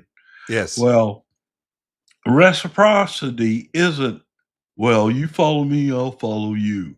That's not reciprocity. Reciprocity is saying, hey, I really like this show. Go look at that show. And I don't really care whether you go look at my show or not, Yeah. Because I'm not going to recommend something just because somebody recommended my stuff. I just don't work that way. So, but No, because it has to be genuine. If you're doing something just to do it because you think it might get you hits or likes or follows or whatever, then that's no good. So yeah, I'm very selective about who and what we share online because these are people that I genuinely believe in because I'm actually like watching their content, reading their posts, all that kind of stuff. So, and then building relationships with too. I definitely agree with you on that front. yeah. And that book I mentioned in the comments, How to Win Friends and Influence People. Dale Carnegie, yes. That's the first book. I would recommend it before reading any of Scott's books. Oh, really? Yes. Huh. Believe it or not. Now, I'll explain why here. I know it sounds kind of radical. Okay, Now, sure. Now, if you're just a kid, I would say go read Wait a minute. Reframe Your Brain because Okay. Reframe Your Brain, the why is just because it works, right? That's the way Scott explained it, and Scott just told you exactly what you needed to know, and he didn't include much why, right? Well, Dale Carnegie's book here showed me where Scott got all this stuff from. It blew my mind because it's also points out where I got my philosophy from.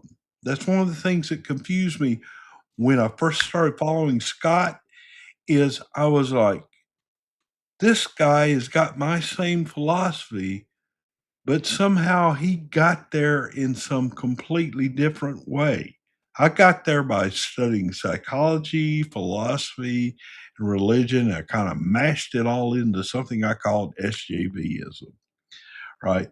And then I run across Scott in about 2022, and I'm like, wait a minute, this guy knows my SJVism. How does he know that? I mean, he's from a completely different world. You know, yeah, I was an engineer and his comic was engineer, but he was mainly, persuader guy. He was a manager type more than he was never really an engineer. Uh, Reading this Dale Carnegie book showed me that he basically the root of where he got stuff was the same place I got it. If you'll notice on my X profile, I've always mentioned Buddhism and Stoicism.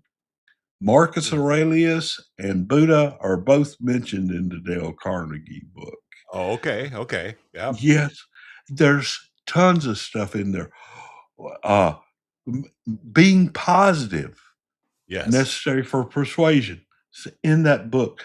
My whole philosophy is basically in that book. This Dale Carnegie guy stole my ideas about 100 years before I had them. So, That's a good way to put it.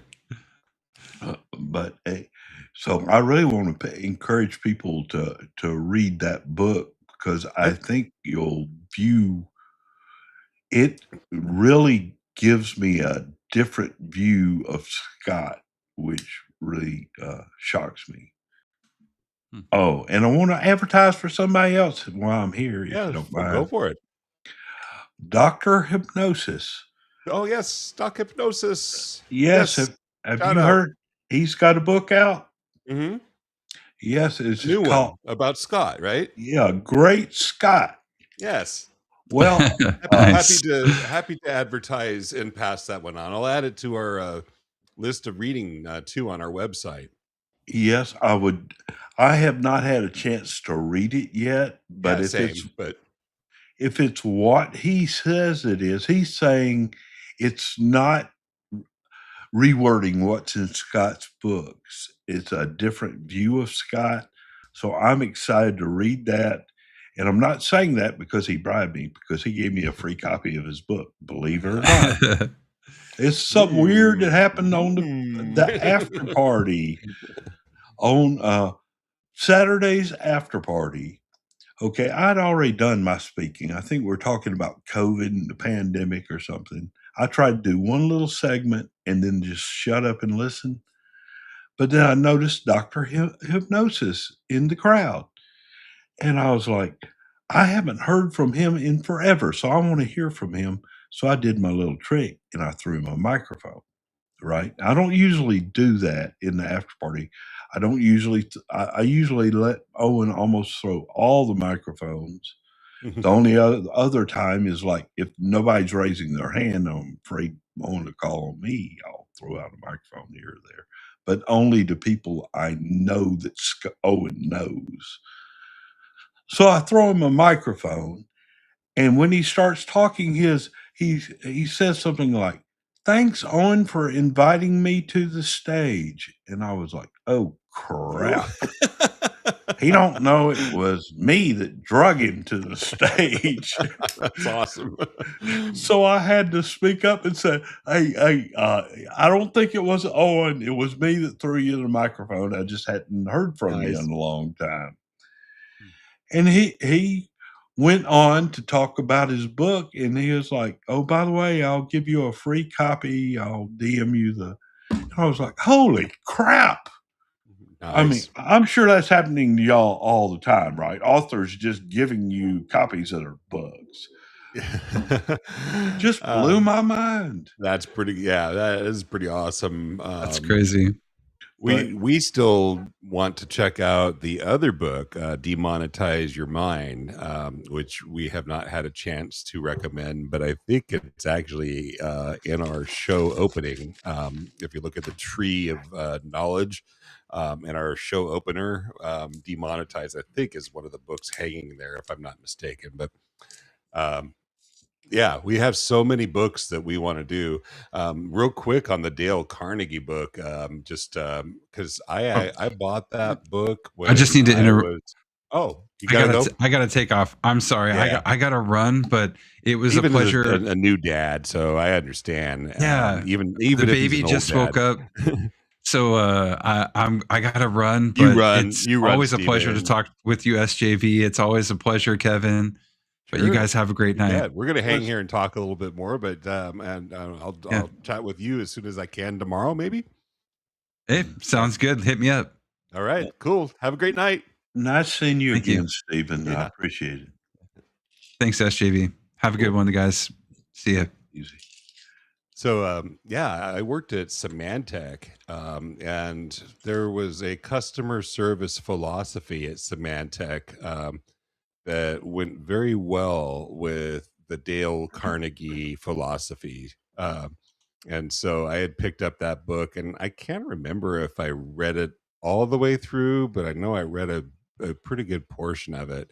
And then I lost my copy, and I've been looking for it for days now because I want to join the discussion on the spaces.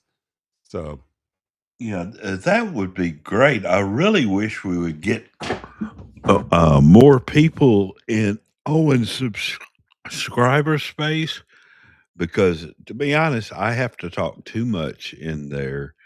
And to me, these shows are better when you've got a bunch of different people with something to contribute. oh, you're not getting enough people talking. I know in the other spaces, I hear people talking all the time. But Well, the after party, I I really wish more people would be like Kevin is. He has a couple of points to make, and he may take 5-10 minutes, and he's done. It in and and out. Yes, and that actually is what Scott Adams recommended. Believe it or not, Scott Adams critiqued the after party in the after Oh, party. really? Yes, and I meant to bring this up in the after party the Oh, other wow. day. I don't know why I didn't, but Cha-ching. in the after party, he was like, "This is the best space on the net," and he he basically was like, Owen is who Scott wanted to replace him doing his show. He said that, Hmm. but he had, That's yeah, that's mind blowing because yeah. in the after party, Greg Gutfeld recommended 3 people. He recommended Adam Carolla, Walter Kern, or Mike Benz. Oh, wow. I Yeah. can't believe I remembered Mike Yeah. All Benz, 3 of those would have been excellent. Yeah. but Actually, I was pining for Owen myself, but yeah, Scott said no. Owen would be better, which just blew my mind. that must have felt good to him. It sounds like I'm name dropping here No, because I just it's mentioned cool Scott lore. talking in the after party. Greg Gutfeld talked in the after party. Mhm. I never talked to either one of them in the after party. Oh, okay. Uh, Interesting. I mean, because when it was weird when we had people like that in there. I mean, there's one time we had like nearly 30 mic requests, and we already had a full stage. Oh man. Oh, that's what you want though. Yeah, but m- my main job in the after party is to moderate. It ain't to speak. So there wasn't no way I was getting involved in any of that. They probably heard they they probably heard me a lady at a SmackDown every once in a while, but that was about it. So Yeah, sometimes you got to do that. I heard you do that a couple of weeks ago, and that needed to be done. yeah, well, I like being able to be the bad guy, so that way people won't hate Owen. They can hate me. I don't care. So. You're a digital bouncer, man. Yeah, something like that. But well, I hope I've helped your show out a little bit here because Oh, absolutely. I want to know how we can help support you. It's really it's kind of become our purpose, really, to just amplify and help other people out as much as we can. We don't make any money. We just do this because we love hanging out with people and talking about this stuff. So That's hilarious. I mean, I was figuring the other day that, I mean, I've had people contribute to my show, uh, and I was looking at the number of shows I've done and how much they've contributed. I think I've made about $1 per show yeah, if you take out what locals takes out. yeah, And then I think of how much money I've spent on the show. you're right. Yeah. A few $1,000s. Yep. Yeah, my wife is definitely saying, "Hey, is there any way you could cut back on some of that?" And I'm like, I don't know. Yeah, I mean, all this equipment costs money. Like, I mean, these are Shure headphones, and of course, I've got some other backup headphones. Sure is a good brand. My Yeah, Shure microphone here is Shure Sure. microphone is like a $400 microphone. Good stuff, but it's worth it, man, because it's rich. I could tell that you're using a quality microphone. Yeah, and the headphones are that great too. But the headphones, I got these for a different reason. I got some headphones I really liked, and matter of fact, they're my backups now. These, well, you can't really see details, they just look like headphones, They but look like these my are headphones, though. yeah, but these are Philips headphones, Oh, okay. and they work wonderfully, but I this is like the 3rd or 4th, set of Philips headphones I had because they would they Oh, would fall apart after about because 3 they're not months. that, yeah. Yeah. So the good quality, not good quality, work. Yeah, Yeah, yeah. I use them so often, I was like, "I gotta have something more dependable than that," because each time I bought those, that was like another $75, which I don't What do you mind got on them 70. right now? Because what do I got? I just don't even have the name on 'em. I don't know what they are, but they're really good. Oh, Yeah. it's a Stream. Yeah, I like these. These Yeah. lasted me for a while, but Well, believe it or not, these Shure headphones, I've actually sat on them, and the darn things didn't break, oh, nice. which they've also got all the noise canceling and stuff. I can't hear diddly squat from out in the room when I got these things on. Uh, That's but pretty handy, yeah, because mine don't do that. I still get a lot of the outside noise, especially if there's somebody drive by in a truck or something like that. yeah, but no, it looks like you've got a good setup. I mean, using the headphones and the separate microphones the way to go. You don't want to just, allow it to filter out, any you don't want to get the distortion feedback and risk that. I mean, headphones are the way to go. Yeah, absolutely. I have to be able to hear the mix. I have to know what's going on in the mix. So, Yeah, but this has just been a wild experience learning how to do this. yeah, it's just so cool. I think it's really cool that you've done all of this since the first time we met you.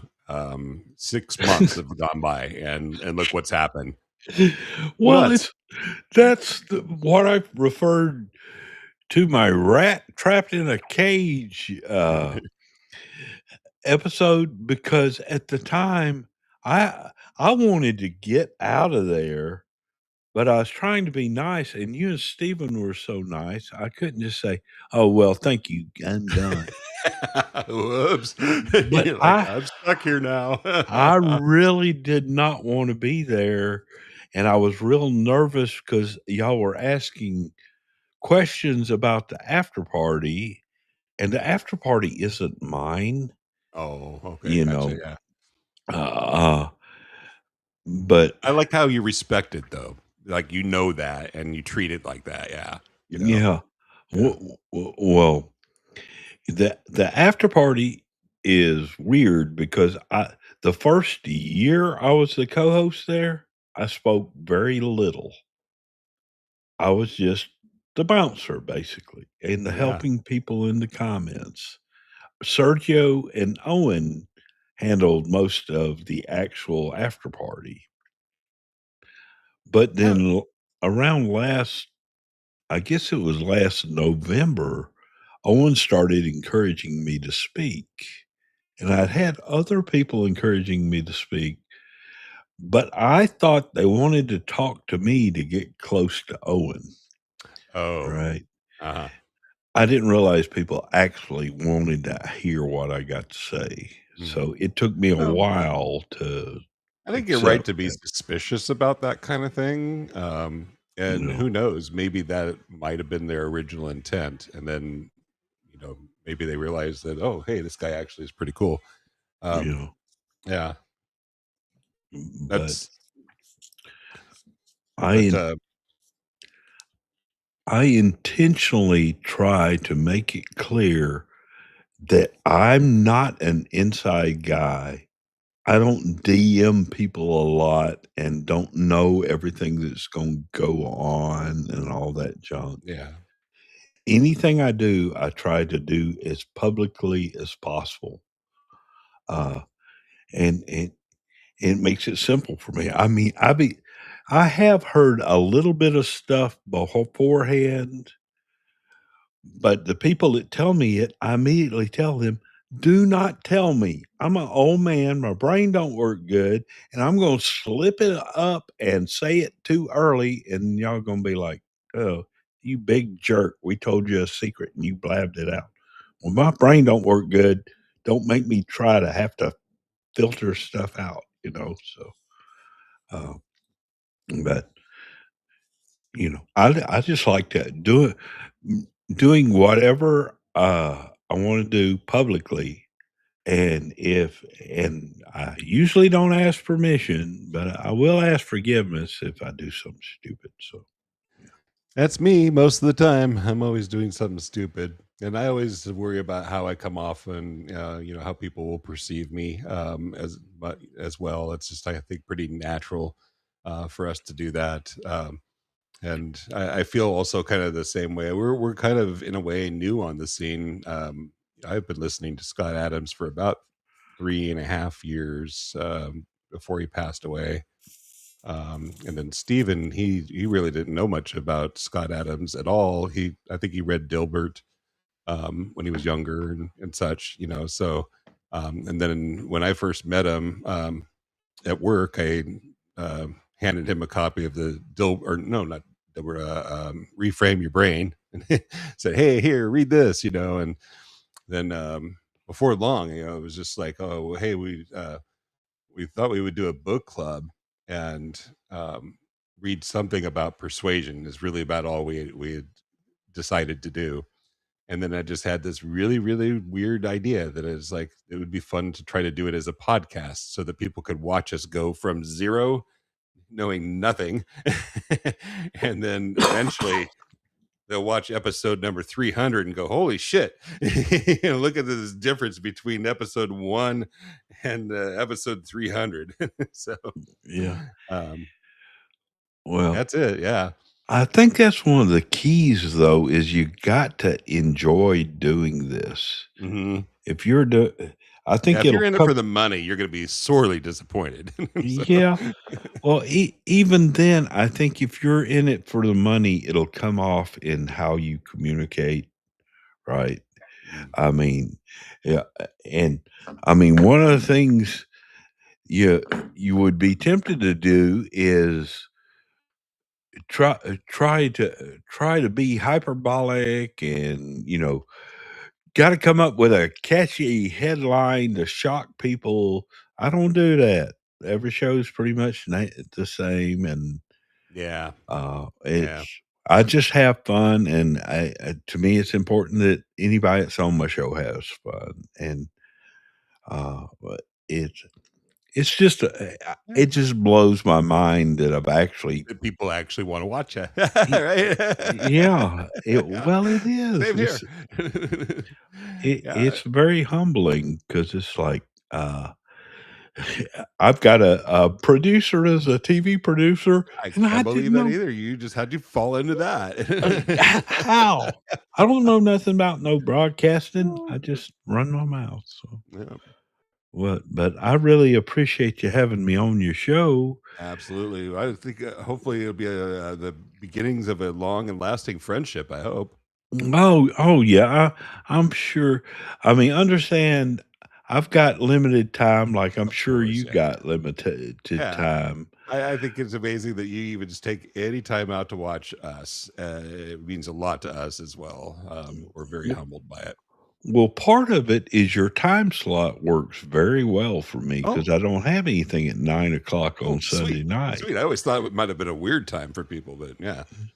Well, others I've got problems with. Like one of my favorites is BJ Dichter Hmm. and Honking for Freedom. I Oh yeah, love DJ's his awesome. show, but he's got a Friday show that usually starts right after Scott Adams School.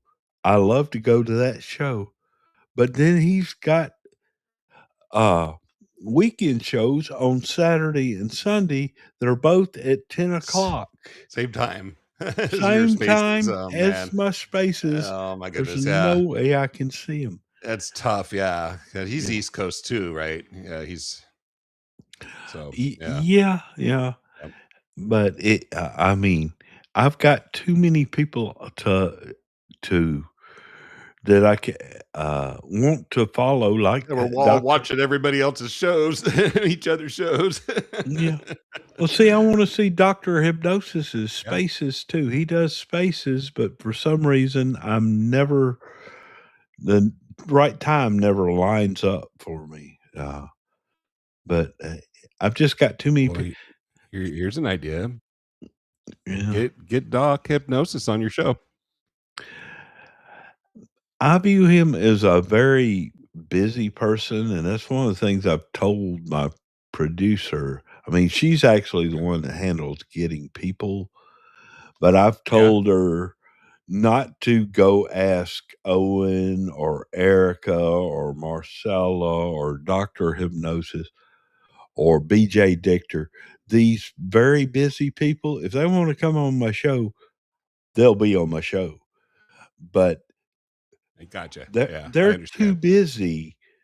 I'm perfectly happy talking like Flavor. Flavor was in your comments. She's Yeah, welcome to come on my show. You ain't got to be some celebrity or anything. I see. So you're kind of like taking it more to the common folk, right? Yeah. Well, just anybody. You Yeah. can be a celebrity too, and you can be on the Okay. show too. Okay. But I, I just it's sort of like the after party. You know, Greg Gutfeld's talked on the after party, but we've had people with like 100 followers that are on the Mhm. after party.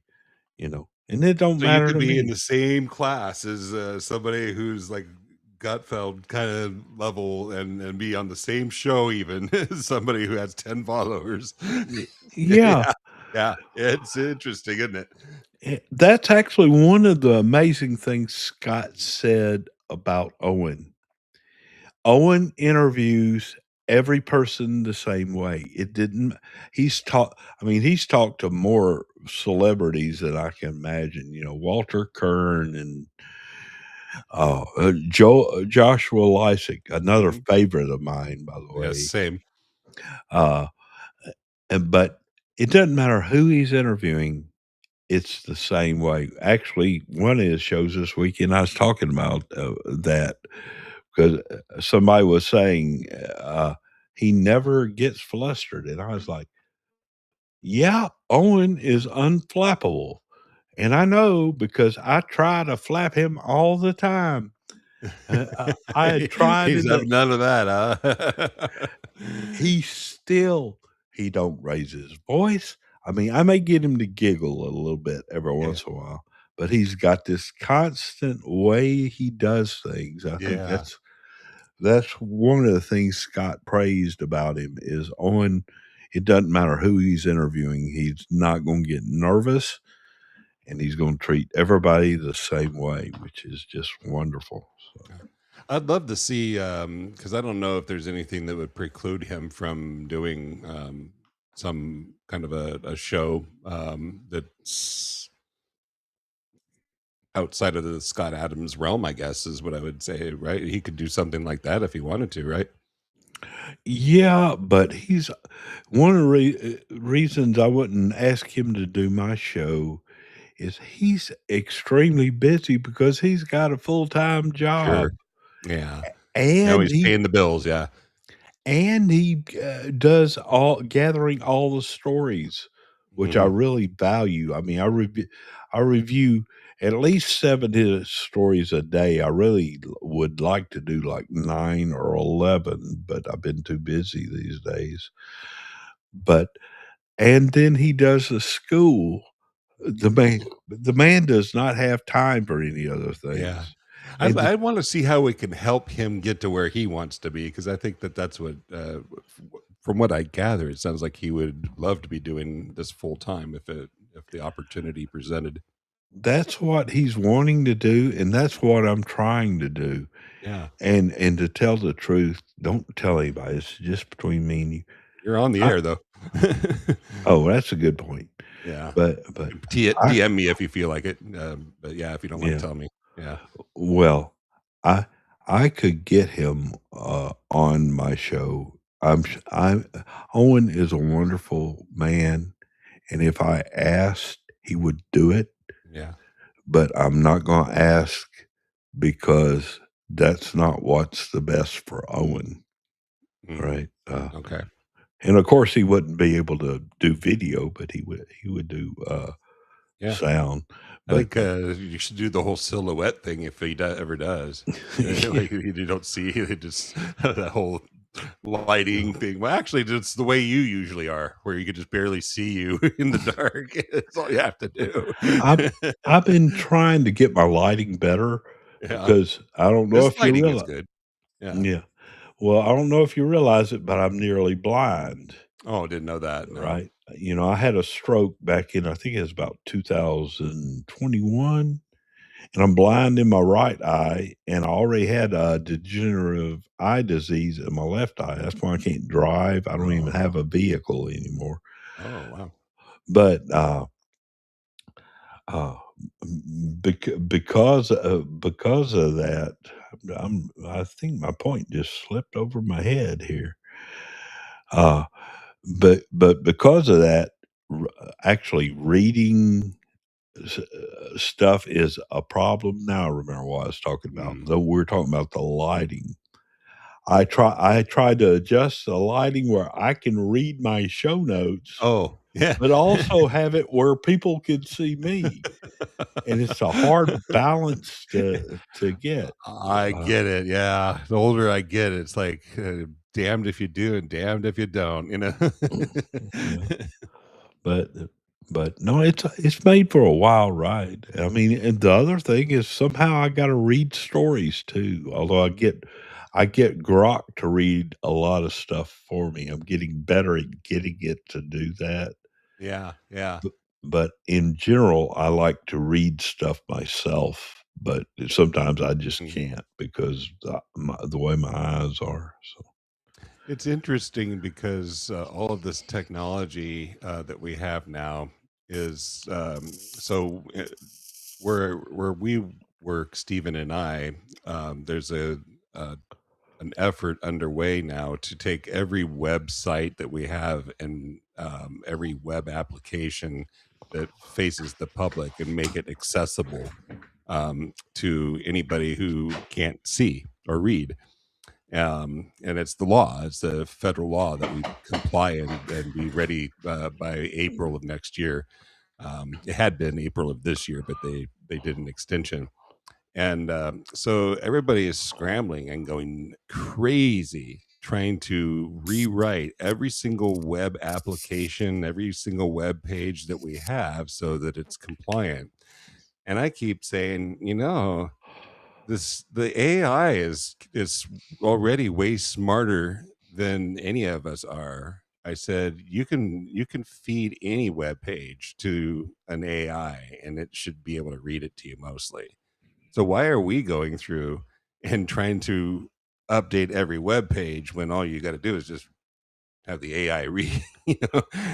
Yeah, but there's something else going on. I read an article on this. Google's got problems because there's some law, and I think it's from Europe, Mhm. that websites can refuse to allow Google's bots Oh. to pull information from them Mm. because a lot of websites are like, we're not getting visitors We're not anymore. getting paid, yeah, because Google's basically telling them and everything. Yes, Yes, I've so seen that. Yeah. there's a way they can opt out of Google, Oh, which yeah. is, yeah. Well, yeah.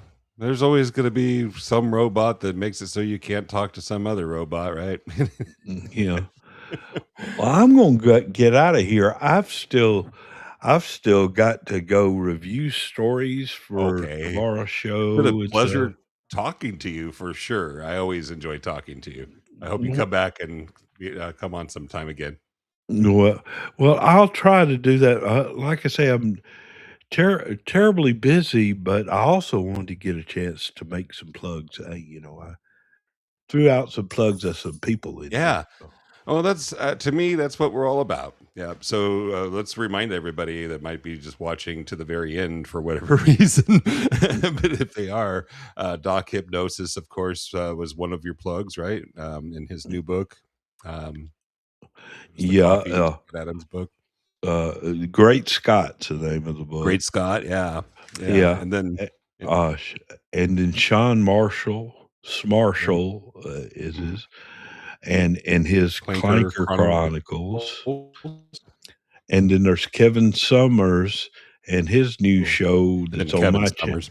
Yeah, Yeah. that's on Sundays on my show, and Sean's does his show Saturday show on my channel. So uh, I wanted, and then I plugged Kim Lyons, my wonderful producer, very professional. Yeah. So I want to praise her too. I know y'all might steal her from me or somebody else, but if I can help her advance I her think it's so career, cool that you have a producer. I'm down with it, man. That's so great. So oh, keep it and going. she's pretty hot too. So check some of Sweet. yeah. So Okay. but Well, I'm gonna play some music here to kind of end the video, but I'm gonna go ahead and turn off my video, and we'll catch you all next week. Then, great talking to you, SJV. well, nice talking to you, sir, and thanks for Take having care. me on.